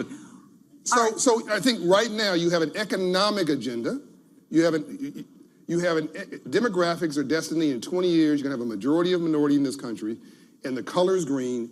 And if you say there's 2 to 3% of GDP trapped under black economic empowerment, women economic empowerment, all of a sudden, smart leaders begin to angle toward that and find a new awakening. It's this simple, right? And I look at this, I'm a mathematician trained, engineer trained, I look at numbers and I'm comfortable there. We're a $20+ trillion economy. You've got, call it 30% of the economy that is operating at a suboptimal level because of the constraints of inequity that are in the workplace. That means there's several $1 trillion that we can unlock if we can simply give people a greater level of confidence, greater access, education, exposure, experience to allow them to maximize their potential. So how do we do that? Because that makes sense to me. That's logic. I get it. So I'll tell you what I know. And I think that this can be a model for other industries. Again, you've got to give people value-add networks. You've got to give them opportunities to meet people. In the world of Wall Street's an apprentice-driven model. It is impossible to get into that business just on the merit of your own intellect. That's right. Which means you have to know people, you have to build relationships with people. At the end of the day, none of our deals are empirically the best deal. They're the deal that we feel comfortable with because we did it with people that we trust. So how do you build networks where people can build more trust among each other? You guys are working on that. That's exactly what we're working on. Getting young men and young women to meet people in the business before they have to interview. All right, that was John Hope Bryant. Actually, that last voice was Marcus Shaw, CEO at All Finance Corporation. The voice before that, John Hope Bryant, CEO of Operation Hope, founder of Operation Hope from the Bloomberg Equality Summit. You can check out more interviews and that full interview from the event. Just go to BloombergLive.com. But this whole idea of why we tend to not see the diversities that we all tend to operate within spheres that we're comfortable with. And I'm using, the air quotes. Air quotes. But this whole idea that, we need to improve our pipelines, bring people in, provide networks for everyone, whether it's women, whether it's members of the LGBTQ community, Black Americans, Latin Americans, provide a way that they can have networks. Because how do we get jobs? How do we do things, right? A lot of it's networking. Well, look, over the last 2 years, access. Carol, we've heard a lot of companies talk about this. And fortunately, our colleagues at Bloomberg have done a really good job of looking at the data and seeing to what extent companies are actually holding themselves accountable or being held accountable. In a lot of cases, there's such a long way to go. Well, and I think about the Equality Summit, which, tracks specifically, here we are a couple years after the pandemic or start of it, after the murder of George Floyd. And so there's some great statistics in the current issue of Bloomberg Businessweek magazine, the Equality issue, that really tracks what kind of progress we have made and what's changed, what's different. So check it out. All right, you're listening to Bloomberg Businessweek. Carol Massar, Tim Stanovic. You're listening to Bloomberg Radio, and we are Bloomberg.